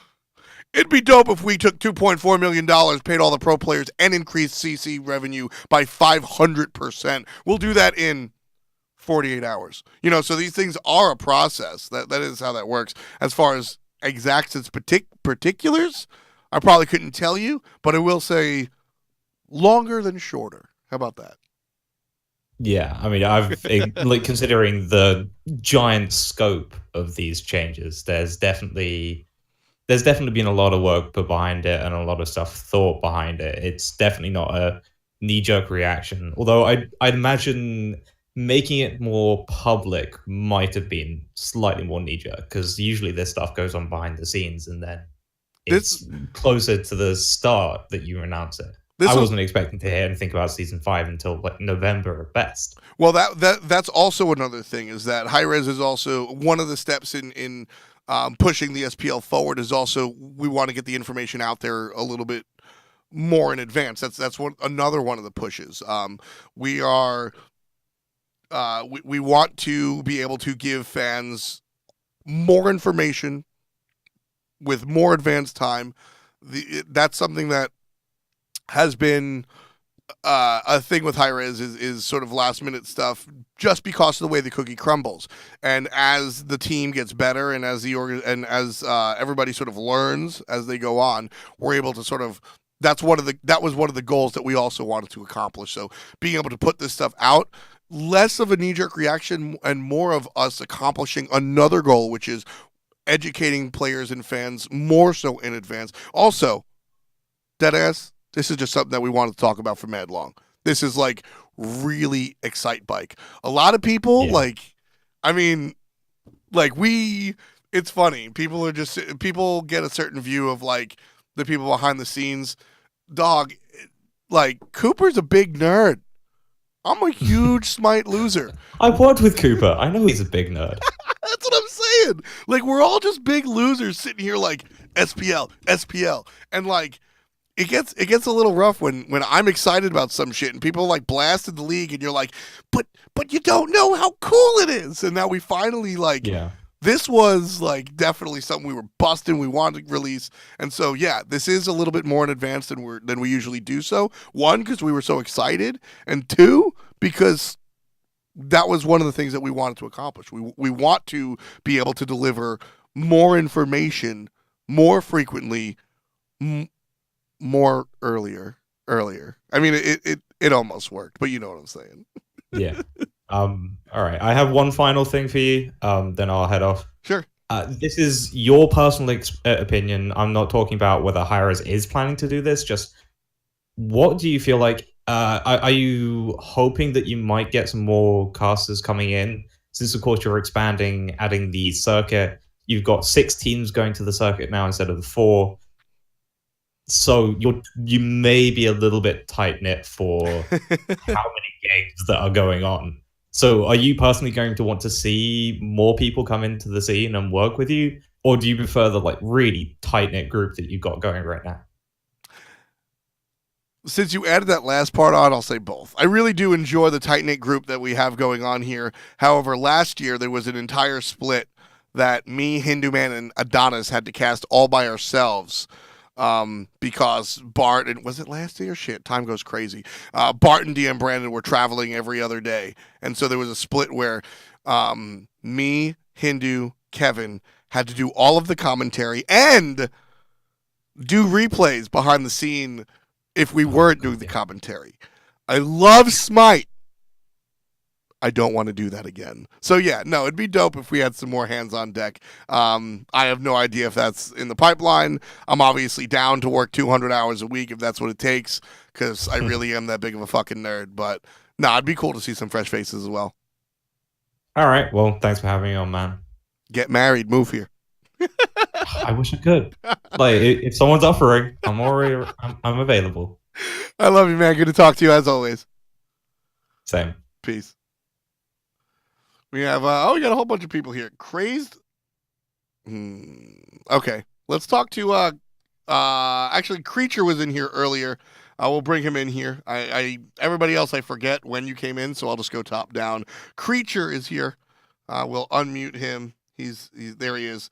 What's up, Creature? You're live on FPL. What's on your mind, bud? What's up, man? How are you? Not bad, not bad. Enjoying it. How you doing? Pretty good, pretty good. All right, so I have a few pressing concerns, I guess, with now that players are going to be getting paid. Sure. So the bottom two, or more so the bottom team, especially in North America, a lot of them were only in SPL. Like a lot of pro players could say they were only there because they wanted the money, right? Sure. So even if it was the bottom tier team, so now that every team, like every player is going to get this money, do you think that's going to cause like a lack of motivation? I actually think it'll be the opposite. I think Really? I think it'll be more motivation. One, because there's only 6 teams in the league, and at the end of the day, if you're not motivated, you don't play as well. There are players that I could point to, and I have in the past, and I think those players will just get relegated out. Like not through relegations, obviously, just like players will become better than them in the CC, and it'll definitely become a league of grind or get grinded on. Because last split I coached Flashpoint, which was yeah, that was something. Might be something you want to leave off of the resume. Yeah, exactly. And it was probably like one of the worst experiences ever, because you see this sort of thing where some of the players there were only there because they wanted that how much they could make just being in the SPL. Yeah. So you wouldn't see anyone really putting in the effort to work towards making, even if they're in it for the money, working to make like a higher spot so they can get more money or actually go lands and stuff, right? Yeah. So I wasn't sure if that would impact it. And then the second thing, just because of the whole coach thing, what do you think about coaches actually getting paid through high-res? I love it. Yeah. So basically, just to give you the details again, high-res gives each org $200,000. $150,000 has to be paid to the players, leaving $50,000 left over for whatever the organization deems necessary, which could be a coach. I think that in the past we've seen some coaches that are sort of along for the ride. But then when you look at coaches like Alpha Jackal and Hazer, I mean, these guys absolutely earn their keep. Do they deserve the same $30,000 as a player? That's 100% up to the team and the organization to decide. I think that different coaches bring different levels of value. But again, talking about people like Quintosh for LG, talking about people like Hazer for Obey, talking about Alpha Jackal for Rival, dude, those guys are as important to the team as the players in some eyes. I absolutely think that I'm very happy that the coaches are being recognized. Yeah, exactly. Because I've seen like a lot of cases where a lot of coaches are actually putting in more work than the players. Also, I gotta mention Biggie for Dignitas, who mentions also he is a fan of coaches being paid. He is Dignitas' coach, so yeah. Yeah, and I think it's finally worth the point where coaches get this sort of recognition. So, yeah, I completely agree with you. Yeah, I'm a big fan. Anything else, man? No, that's it. Awesome. Look forward to AI then. Hell yeah! Thanks for hanging out. I appreciate you, Creature. Yeah, man. Take care. Next up, we've got Crazed Alaska. We'll bring him in here and see what he has to say. Crazed Alaska, you're live on FPL. How's it going, man? What's on your mind? Doing well. You mentioned that now that there's only 6 teams, how is that going to translate for the rest of the split? I'm imagining there's still relegations, but then starting next year, the bottom 2 just get cut off. Yeah, so basically what's happening is come the beginning of the year, there's relegations this weekend, obviously, which we actually didn't even get to cover. I'll have to make a video on that. But there's relegations this weekend, and Season 4 will continue as Season 4 continues. However, in the beginning of the year for Season 5, Hi-Rez will basically have people will come up and be able to, organizations will be able to make a bid for the league in some way, shape, or form. The details weren't released. I'm not too privy on them, honestly, but what was said in no uncertain terms was that the top 6 teams will be weighted extremely heavily. I actually loved the wording that they use. Dan and Hi-Rez said that these teams got us here. right? These teams are the ones that brought Hi-Rez to the point where they can make these what I think are positive changes to Season 5. So those teams and organizations that have been along for the ride and been here for the long stretch will absolutely get sort of heavily weighted. Like I said, I don't want to say first crack or use any other language. Heavily weighted is what they said. Will the bottom 2 teams just be dropped off like a spare leg? I don't know if that's the case.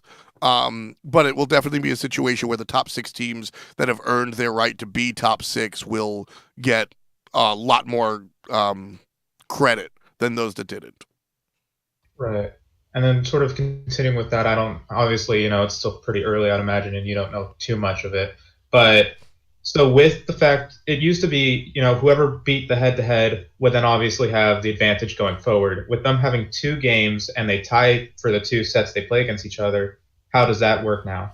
Yeah, like you said, those details aren't. I mean, those details either haven't been boiled down yet or haven't been released. But my guess would be just end of the year, 1 game playoff, 1 game tiebreaker, or whether it's a best of 1 or a best of 3 or whatever. That's how other leagues tend to do it. Just all right, you guys are literally tied. That's a rare occasion, and if it does happen, we'll probably just see a tiebreaker game before the end of the split or whatnot. All right. Thank you for answering the questions, and then obviously thanks for casting. You do a great job. Awesome. Thank you very much. Really appreciate you. Take it easy, man. Next up is going to be Evan. Evan coming through on the show. Appreciate you, man. Welcome. You're live on FPL. What's on your mind? Hello. Can you hear me? Yeah, I can. What's up, dude? Hey, man. What's sorry? Basically, I have 3 questions. Sure. One is a quick one. Basically, my first one is, how set in stone are these changes for Season 5?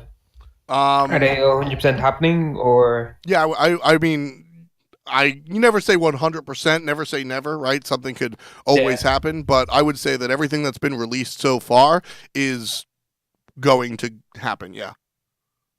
All right, fair. And then my second question is, with the stuff that has come out, how likely is it that small organizations like Flashpoint get kind of tucked under the rug and forgotten about? Because right now it seems that only the big organizations like Illuminosity or Dignitas are being focused on.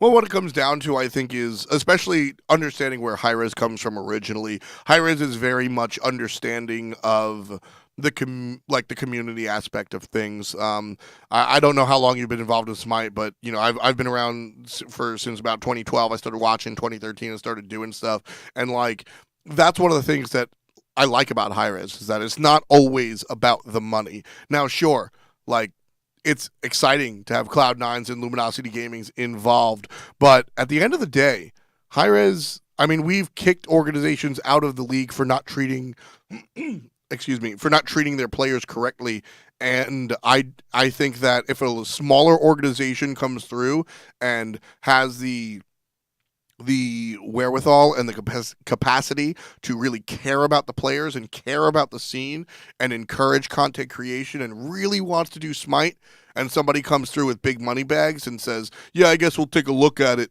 Personally, I think Hi-Rez will side with the organization that has a higher level of give a shititude, as I like to say. I really think that, and this is the F-Dot stance, not the Hi-Rez stance, but Hi-Rez has really shown that the ability to care about the game and care about the scene and care about the players is just as important, if not more so, than somebody with deep pockets. So I think you perhaps picked a poor example of an organization, but smaller organizations definitely, I think, will be considered just as much so as the large organizations. When it comes better example probably would have been Obey or Noble. Exactly. So somebody like Obey is a fantastic example where, I mean, to be fair, Obey has a large standing in the world of console esports, but what it comes down to is when you compare them to a TSM, yeah, they are small in juxtaposition, but the way that Obey has really embraced their team and really supported everybody, I think that, again, speaking from my perspective, not necessarily Hi-Rez's official stance,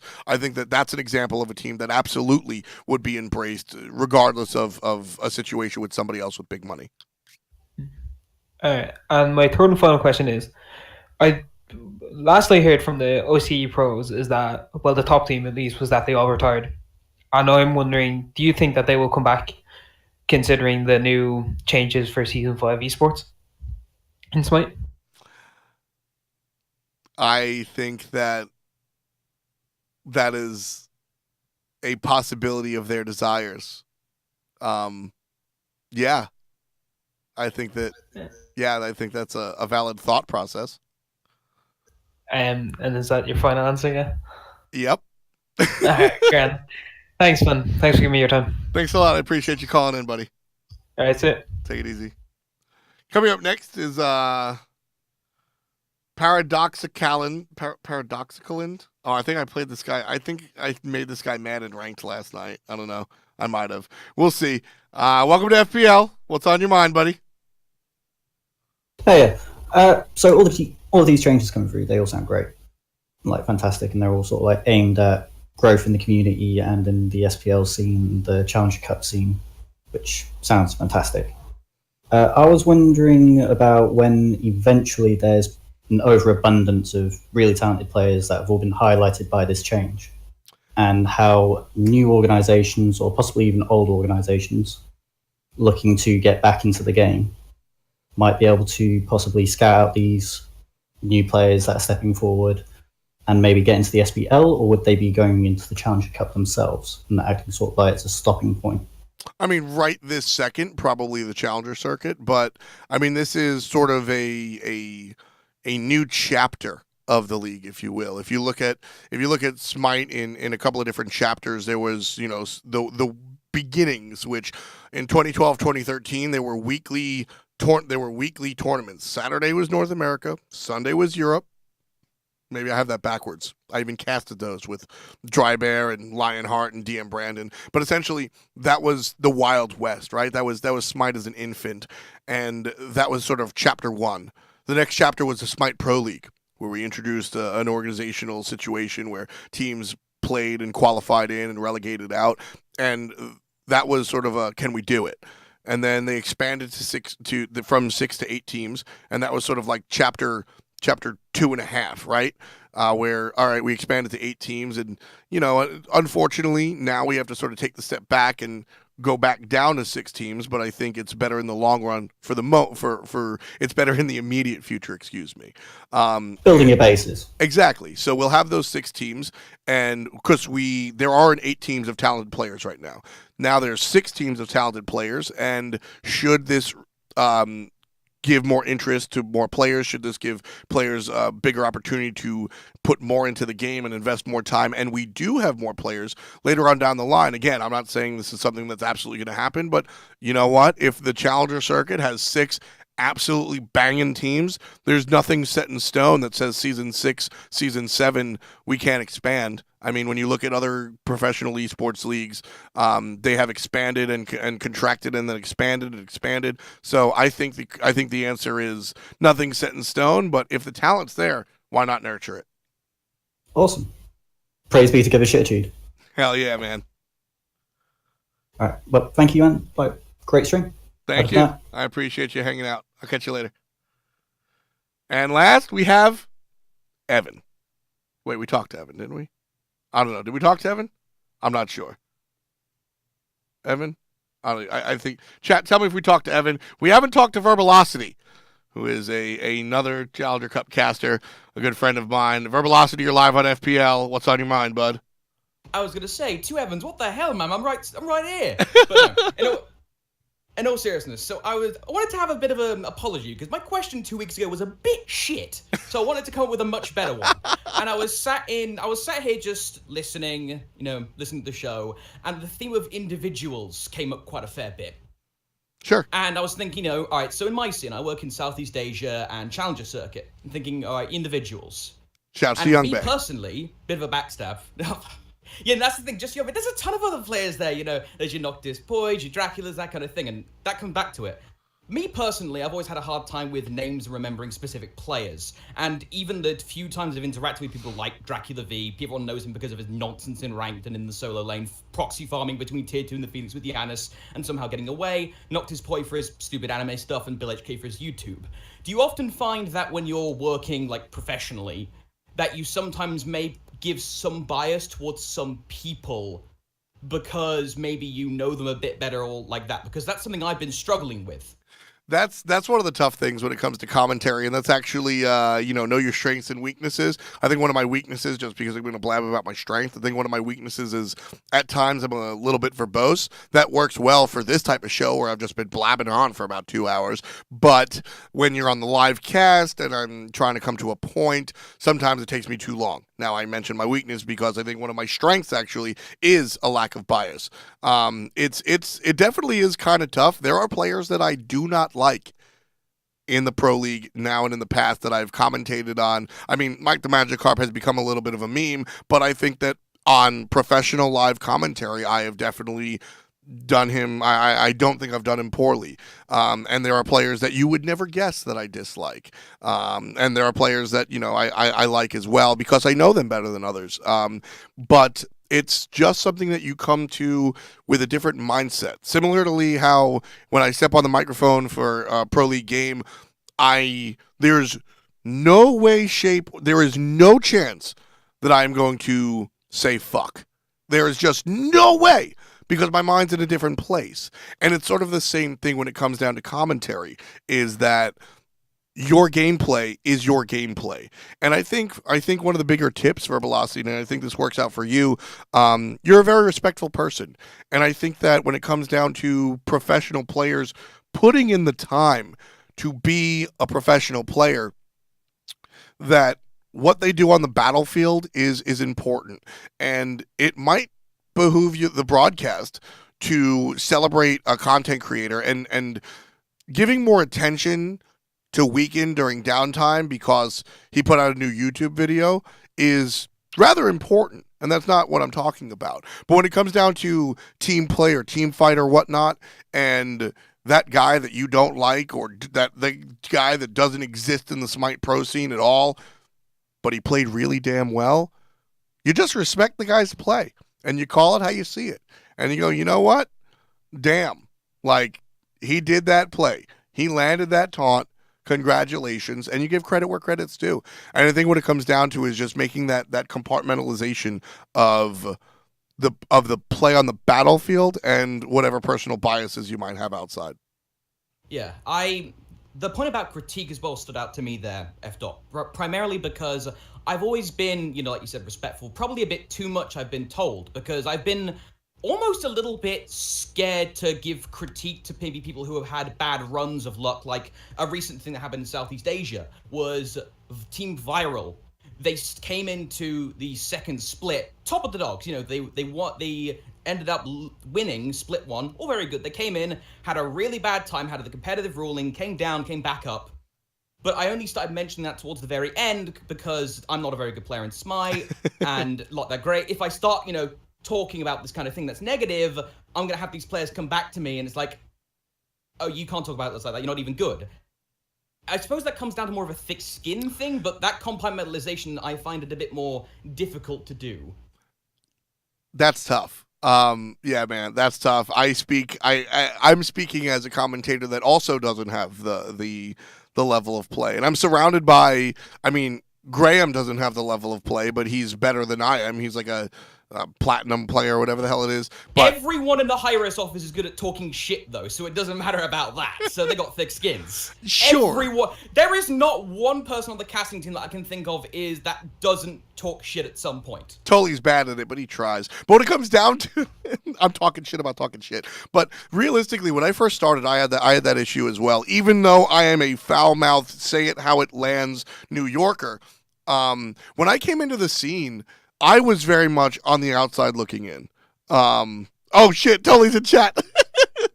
You've been rumbled, run as the constabulary. But what it comes down to is that, like, I was on the outside looking in. So, now I'm the OG. But at that point in time, everybody in the pro scene had been playing. There's Tully! everybody in the scene had been playing at PAX and everything. You know, Tully had been playing with his team, and all of those players knew each other. And I came in as the guy that just started playing. My first game that I ever played was the patch before Bumba's Mask came out. I actually have a funny thing that I'll link before the end of the show where that was my first piece of content was shut up, Bumba's Mask is good because everybody didn't like it. So I came into the scene as the new guy in a world where it was very clicky and I wasn't a part of a clique. So it took me a while to get my bearings, but after a while, Verbalocity, I mean, you'll understand the level of which you understand the game. I understand the game much better than I play it, and I spit out my analysis. And sometimes people don't respect it, but I don't care because I have confidence in it. And what it comes down to is, if you are confident in your analysis of a player, you can go ahead and make that analysis public, positive or negative. And it's just about having confidence. And ask yourself before you, I don't want to say bash a player because it's never personal. It's always just an analytical standpoint. You never wanted to, but you're always scared of getting personal. Exactly. And when it comes down to if there are 4 players on the right side of the map and Team A doesn't get Gold Fury, that's a bad move.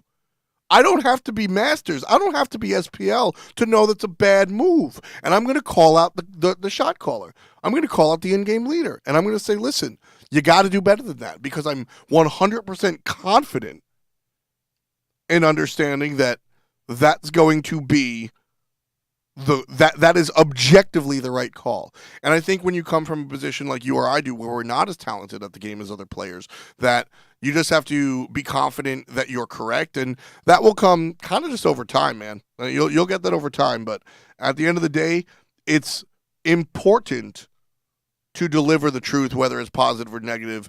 Being positive all the time doesn't help the viewer understand the grand scheme of the game. You have to highlight the lows just as much as the highs in order for everybody to understand the game. All right, well, I can see a lot of people queuing up in the waiting room, so I'm going to bugger off now. Thank you very much for your time. I appreciate you, Verbalocity. Yeah, thank you very much. Take care. All right, it's 6:12. I've got time for probably a couple more people. Everybody else here in the chat, we'll go to about 6:30. I have 4 people here left in Discord, so we'll hit these guys.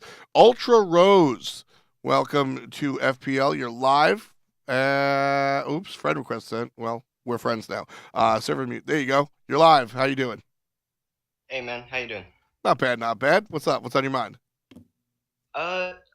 I really, really like the Season 5 changes. I'm really, really excited, particularly with the CC stuff. It makes me want to get back into the, CC scene. It's really exciting. That's awesome. But what about the CC casters? Do we know what's going to happen to them? Honestly, I do not. I have no idea what will happen to the current Challenger Cup casters. They've put in a lot of work and a lot of effort, and I applaud them. I will say the same. I will say the same thing that I say anytime somebody out there is grinding and kind of winds up empty-handed. You're never guaranteed the carrot at the end of the stick. Like I said, maybe Hi-Rez hires them tomorrow. Maybe we never talk to them ever again. I don't know one way or the other. But if it does wind up going positive, nobody's gonna have anything to say. If it does wind up going negative, there will be upset people.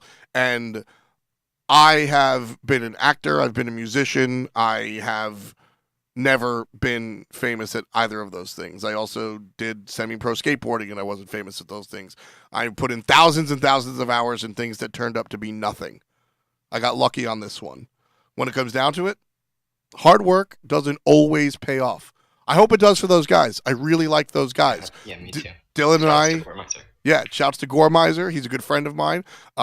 D-Sinks, Dylan, he's actually one of my better friends. J-Mac as well. Those guys are dope. There are also, with that said, there are also other avenues out there. I implore, like I said, worst case scenario, I implore those guys to look towards AVGL. I implore those guys to look towards ESL. I implore those guys to look towards EGL. There are other opportunities out there, and using this as a launching pad, if worst case scenario happens, is certainly a thing. But at the moment, I have no idea what will happen to them.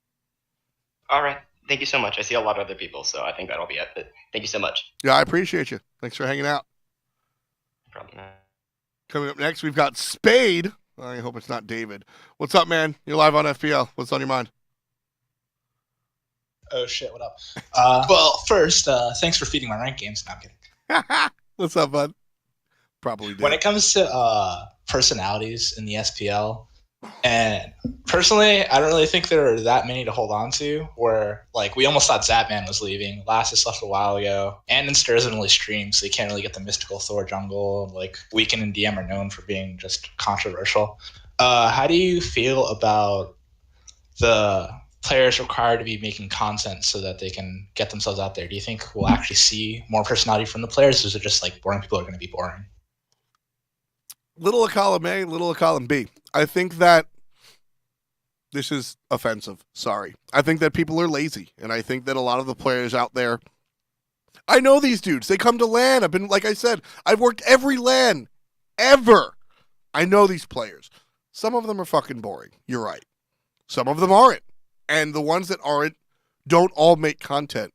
By forcing these dudes to make content, like, you can't be lazy because you're getting paid like a job salary. Now you have like a requirement. You're required to do it. And that might force some guys. And this is funny because I've been like a musician. I've been like a music teacher. I've been like a talent coach before. And like I have had that reluctant kid that mom signed him up for piano lessons. And then 3 weeks in, he's having a ball and he joins his local jazz band and now he's like loving it. That might happen to some of these players as well. And speaking from my own experience as a streamer, bro, I'm on and off right now. I'm really on. I've been streaming a lot lately. Sometimes you sit there and you're like, I don't want to stream. And then 6 months later, you just haven't streamed. And then you turn the on button on and you realize, yo, this is mad fun. Like, yo, this is actually mad fun. And then you fall into a habit of just doing that. And I think that we will see some more of the behind the scenes people that are actually really funny. If they're forced to make content, yeah, I think Mask is one of my favorite people in the league, and he just doesn't stream or make videos or know nothing. That dude is one of my favorite people that I've met in esports, and if we force him to make videos or something, maybe other people will get to see how dope he is, right? And I think that can sort of be the same for other people as well, so I hope that we definitely see more of the personality for sure. All right, that's all. Thanks, dude. Yeah, thanks a lot, man. I appreciate you.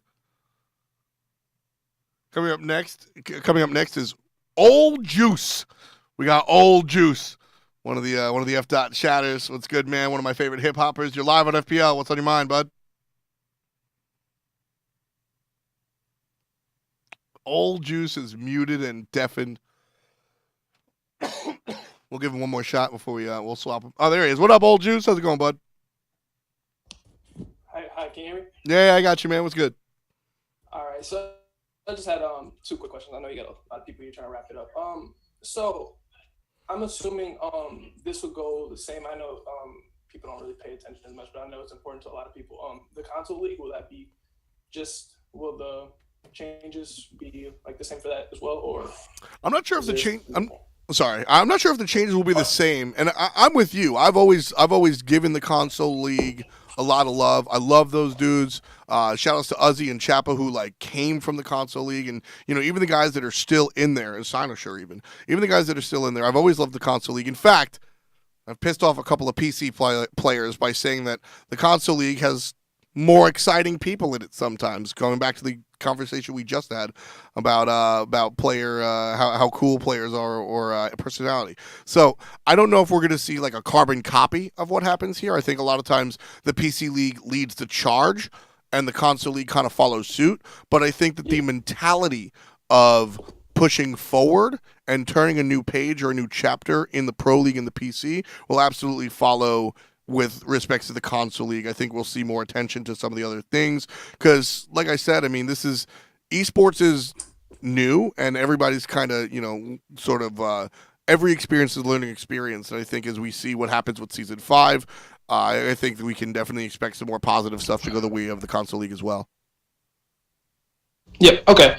And my second question would be, so I know since like now people are getting paid a like finite salary and there's like actually like more like, I know it's obviously there's structure already, but like it's more structured. Oh yeah. Do you think there'll be like any change in like obviously there's going to be like more like solid like contracts and like things that our players are like locked into. And do you think we'll see like a little bit changes in like the like roster turnover from like every split? Like, do you think we'll see any type of change in that? Like now that we're putting like locking players into like more like commitment to the game. And I know obviously players are committed, but like obviously it's a little bit more. I 100% feel you, and I think that it's definitely something to. I hope so. I think that we will. I think that organizations will have more of an incentive to lock players down. I think that players will have more of an incentive to lock themselves down. I mean, shit, if I'm making $30,000 a year, I don't want anybody to fire me, so I'm going to sign that contract, right? And, you know, from a standpoint of media, right, I'm not a reporter, but I'm sports media essentially for the league. Those types of conversations are really, really cool. I think that one of the things that we didn't talk about with respect to Season 5 is like the idea of trades or transfer periods, and that was probably intentionally left out of the press release because there's still stuff being figured out on behind the scenes. And that's something that I think will become a little bit more structured, and I can't wait because hanging out on Twitter at 11:30 to retweet the new Space Station Gaming roster is fun and all, but it's also a lot more exciting to be able to come in on a Monday, see the spreadsheet of the current moves that might happen, and be able to report that in a video. So I think that, I think we will see more structure, and I think the result of that, or the reason for that, will be players and organizations will be more incentivized to actually create more structure, and I think the result of that will just be more positive media coming out, so I think that'll be cool. All right. Yeah, I totally agree. I was just kind of curious just because like that's always like one of the more exciting things. Obviously besides like LANs and the actual games, the roster talk and the roster apocalypse type stuff. So yep, that's pretty much all I had. So thanks for having me. I love the show. I guess I'll catch you in the streams. Hell yeah, man. Appreciate you coming through. Take it easy. All right, thank you. You too. All right, we got 3 more left. I'm going to bring on Royal Ape here. I think we spoke once upon a time, but either way, welcome back. You're live on FPL. How you doing, boss? Oh, well, did I move him? I think he moved himself. I guess he was the one. I don't know. We'll see. We'll try again. What up, bud? What up, man? How's it going? It's going good. I just wanted to say, back at the Energy Invitational, you guys, during the Conquest games, you guys had 3 commentators instead of 2? Yeah, it was me, Hindu, and Aggro.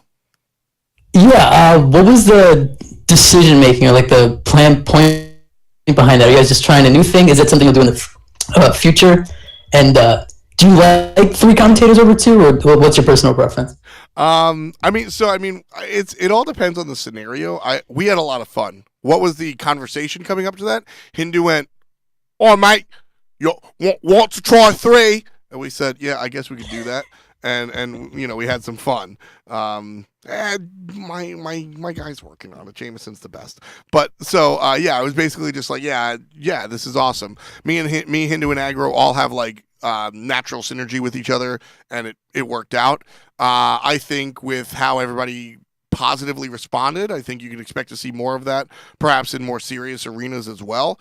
I think this was a nice test ground. Tricasting is something that is difficult mechanically as a commentator, but is something that happens in one of my favorite commentary units is a basketball unit. It's Mike Breen, Jeff Van Gundy, and Mark Jackson, and they bring a very different experience as opposed to just like, well, that was a nice play, Bob. What do you think? I think that was a good play, Tim. Excellent job. I think it brings a different dynamic. It is tough and difficult. So what do I prefer, 3 or 2? I think it depends on the game, the arena, and what's going, the situation overall, the scenario. But I had a shitload of fun. I don't want to do it every single game. I think it should be something for special occasions. And with that in mind, I think we'll see more of it in the future. All right, awesome. That's all I wanted to hear. I definitely preferred the 3 people, and you, Aggro, and Hindu definitely had great chemistry. It was fun to watch and listen to. All right, have a nice day, man. Thanks, man. I appreciate you. Coming up next, we've got Recon here. We're going to see what Recon has to say and how he's doing. What up, man? Welcome to FPL. You're live on Oops, I was away from the mic. What up, man? You're live on FPL. How you doing, bud? Doing good. You know who this is? Is it Noble Recon? It is Noble Recon. What up, dude? How's it going, man? What's going on, everybody? Chilling. You're how's New York? I miss it. New York is wet right now. It's raining all day. Yeah, same down here. Anyway, what's up, man? What's on your mind? Just watching the show and you know, seeing all the questions and loving kind of what's going on. Just wanted to throw an organizational standpoint on the new changes to SPL and what's happening behind the scenes in Hi-Res. Hell yeah! If you guys don't know, Recon is are you owner? Or owner. I'm the founder. There it is. Recon is the owner and founder of Noble Esports, our very own Noble. So yeah, no, having that's actually, you know what? You're here, and we have people asking me. I want to ask you, what do you think of all these season 4 and 5 changes as an owner and a founder of an organization? I actually think that this is a progressive growth from where Hi-Res has started. As Noble has been like a grassroots organization, not having any kind of VC funding behind it or anything like that, we've moved into different spaces. Smite has been one of those spaces that we've obviously been in a long time because we love the community, we love the people that we work with. So looking at these tremendous changes that are finally coming in, I think that it's great. It's great for everybody. We've been looking for a long time to put together a solid roster that understands what we're moving towards inside our own organization, and that incentivizes them enough to look at the individual branding of themselves as players. It seems to be something that is lacked inside all of esports. If they're, you know, throwing money at players is great, and having them produce results is obviously what you need, but it's not just about playing a game anymore. It is truly about embracing the culture of the game that you're playing and working hand in hand with the publisher and the organization to create content and show what that game has to offer to people that don't understand what we're doing. Exactly. Like you have those people that wind up being those weekends and those incons, and those are great, but unfortunately they've kind of become like few and far between, whether that's always been the way or, like I said, people are lazy, so not everybody wants to go out and do the grind. So I like that Hi-Res is like, no, you have to make some videos now, because right. I think people might take it the wrong way, but like I said before, I think it might empower players themselves to go, you know what, this is kind of cool. Yeah, no, 100%. I mean, it's something that we kind of, put out here. With contracts, obviously, we put some kind of obligations in there. It's not like you're just getting free money to play. When we ask for things to happen, and, sometimes they happen, sometimes they don't. And then we have to have conversations with people. But for the most part, with the crew that we've put together, specifically the core here of Wobbin and Wowie, which we stuck with for the last 4 splits. Yeah. And bringing Stealth on with all the happiness and joy that's finally in his life. With having the baby and everything like that. We're looking at that, how to create content, how to go over and get the word out, how to say these guys play this game and they play it at a level that is, higher than obviously other people that are just queuing up for ranked. And they have the ability to really shine. And creating content and going over and expressing that the game is something viable in this space, because the MOBA space is just super saturated. Yeah. It's necessary. It's necessary to show that it is something different, that it is a solid and stable platform, and that there is a huge community behind it. Like we really need to get together and do that, and I think that this is definitely a move in the right direction. Communication as well with Hi-Rez and the organization and the communities is breath. It's a breath of fresh air. Because a lot of the communities don't see what happens behind the scenes. Sometimes it's necessary. Exactly. Yeah. Where I think that some things might not should have been released to the public. But at the end of the day, transparency is something that we believe in as well. Yeah, going over and being transparent with everybody, like you need to be. That's how we are here. We don't hold no punches here. So exactly. And I mean, that's kind of like I mentioned before how like, I was a content creator, and I feel like a lot of people, specifically in Smite world, like content creators, my goal is for Hi-Rez to hire me.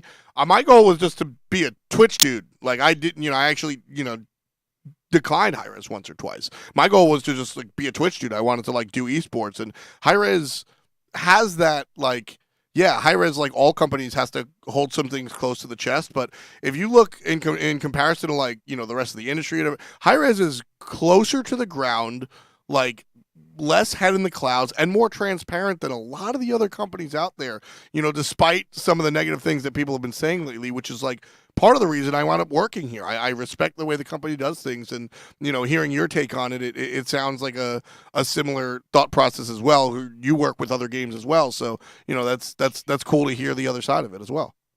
Yeah, I mean, like, when Adam was here, he was very transparent with me. Dan and Cooper, they have been amazing.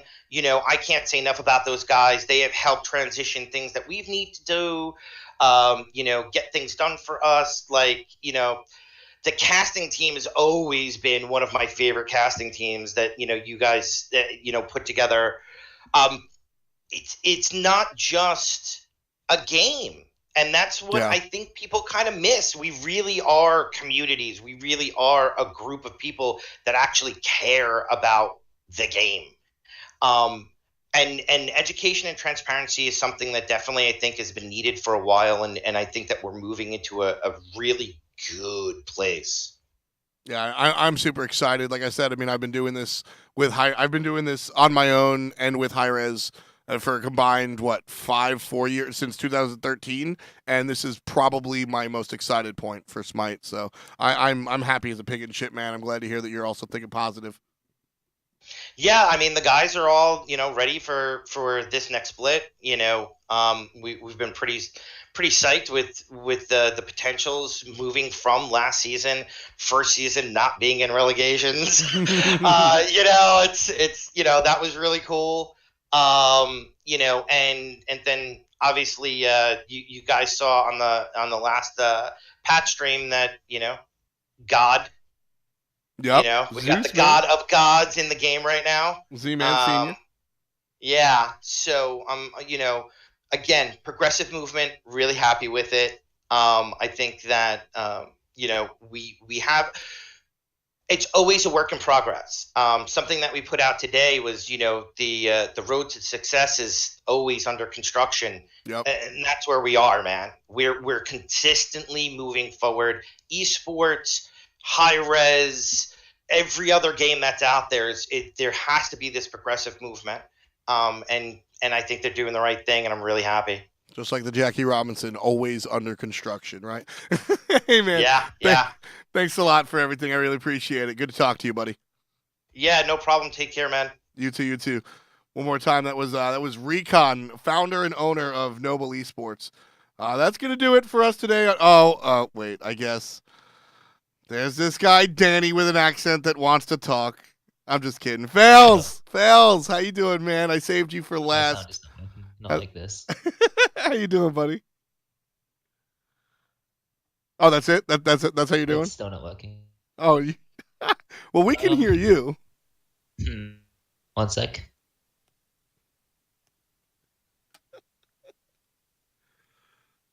Danny.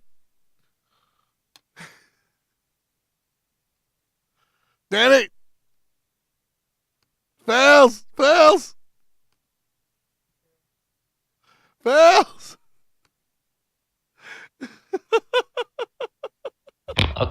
Okay, I'm just gonna read them and hope you can hear me. Okay. Yeah. So, knowing multiple new large orgs will most likely join the scene and hopefully promote Smite, how do you think the viewership for the game will increase? I think the viewership is interesting. I think the viewership immediately. I don't think we're gonna all of a sudden see like, oh my God, there's 700,000 people for every regular season game. But I think that viewership will steadily increase. This is one of those things where like initially off the bat we might get an extra 1 or 2K because I like that guy. I like that guy in Smash, or I like that guy in Street Fighter. So I'm gonna see what is this game? I think we might get some of that. But I think it's just going to be long term where people recognize the stability and people recognize that there are different that there are organizations in the game more so than just like, oh shit, TSM's here, everybody go watch it. I think it'll be a steady growth, but I do think it'll continue to increase. Fails has to go. He has to listen to the stream back now, and then we'll see how long the delay is when he answers me back.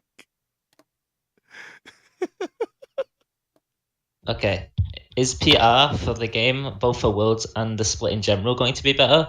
Because based off last year's, there was, in my opinion, maybe some PR, but I didn't see any of it. I'll agree. I think that like I said, there are some things that Hi-Rez does really well, and there are some things that are still a learning process. Like Recon said, the road to success is always under construction. I'm definitely going to steal that a lot, Recon. Thank you. I think what it comes down to is that Hi-Rez could definitely always do a better job. But for what it's worth, I mean, targeted advertisement is a really big push. I know internally targeted advertisements is a really big push. So if you're already doing Smite, you probably won't see much Smite stuff. It's as far as local is concerned, we put ourselves on buses so that like local people can see, oh, there's something happening at the theater that weekend. Let me see if I'll turn up, people that might not be interested in Smite at all or video games at all, just like locally. And then as far as like, internet or something, yes, I think we will see an increase as far as like PR is concerned, but I couldn't exactly point to any specifics. So I'll just say, yeah, I think so. Okay, I can actually hear you now. Yeah! My audio decided to change, which it was playing through. So, yeah. My last question is the World's Esports Association, or like WESA or WESA, whatever it's called, is that going to be introduced to Smite at all? Or is that something you can't really talk about? I actually don't know. At the moment, I haven't heard anything of that. Well, I mean, not that I know what WESA is. I haven't heard anything with respects to WESA being a part of Smite. That's not something that I've heard of either publicly or privately. If I couldn't say it, I'd say I couldn't say it. So at this point, no, I haven't heard anything. But like I said, who knows what the future holds? Of course. Well, that's all I had to ask.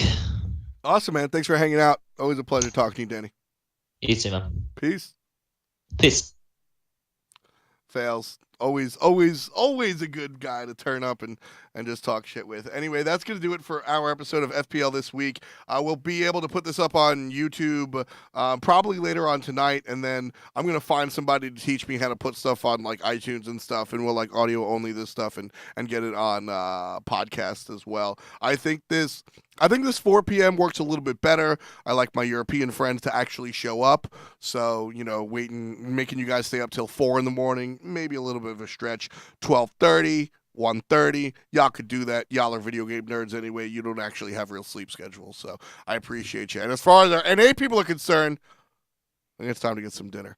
Thank you guys for hanging out. I appreciate all of you guys. Thanks for everybody that showed up in the Discord. Thanks for everybody that showed up in chat. Shout outs to all the pros that show up. And if you guys haven't been to like previous iterations of the show, expect that kind of like every week. We always have a bunch of pros talking shit in the chat. And frequently, we get team spoils in the chat as well.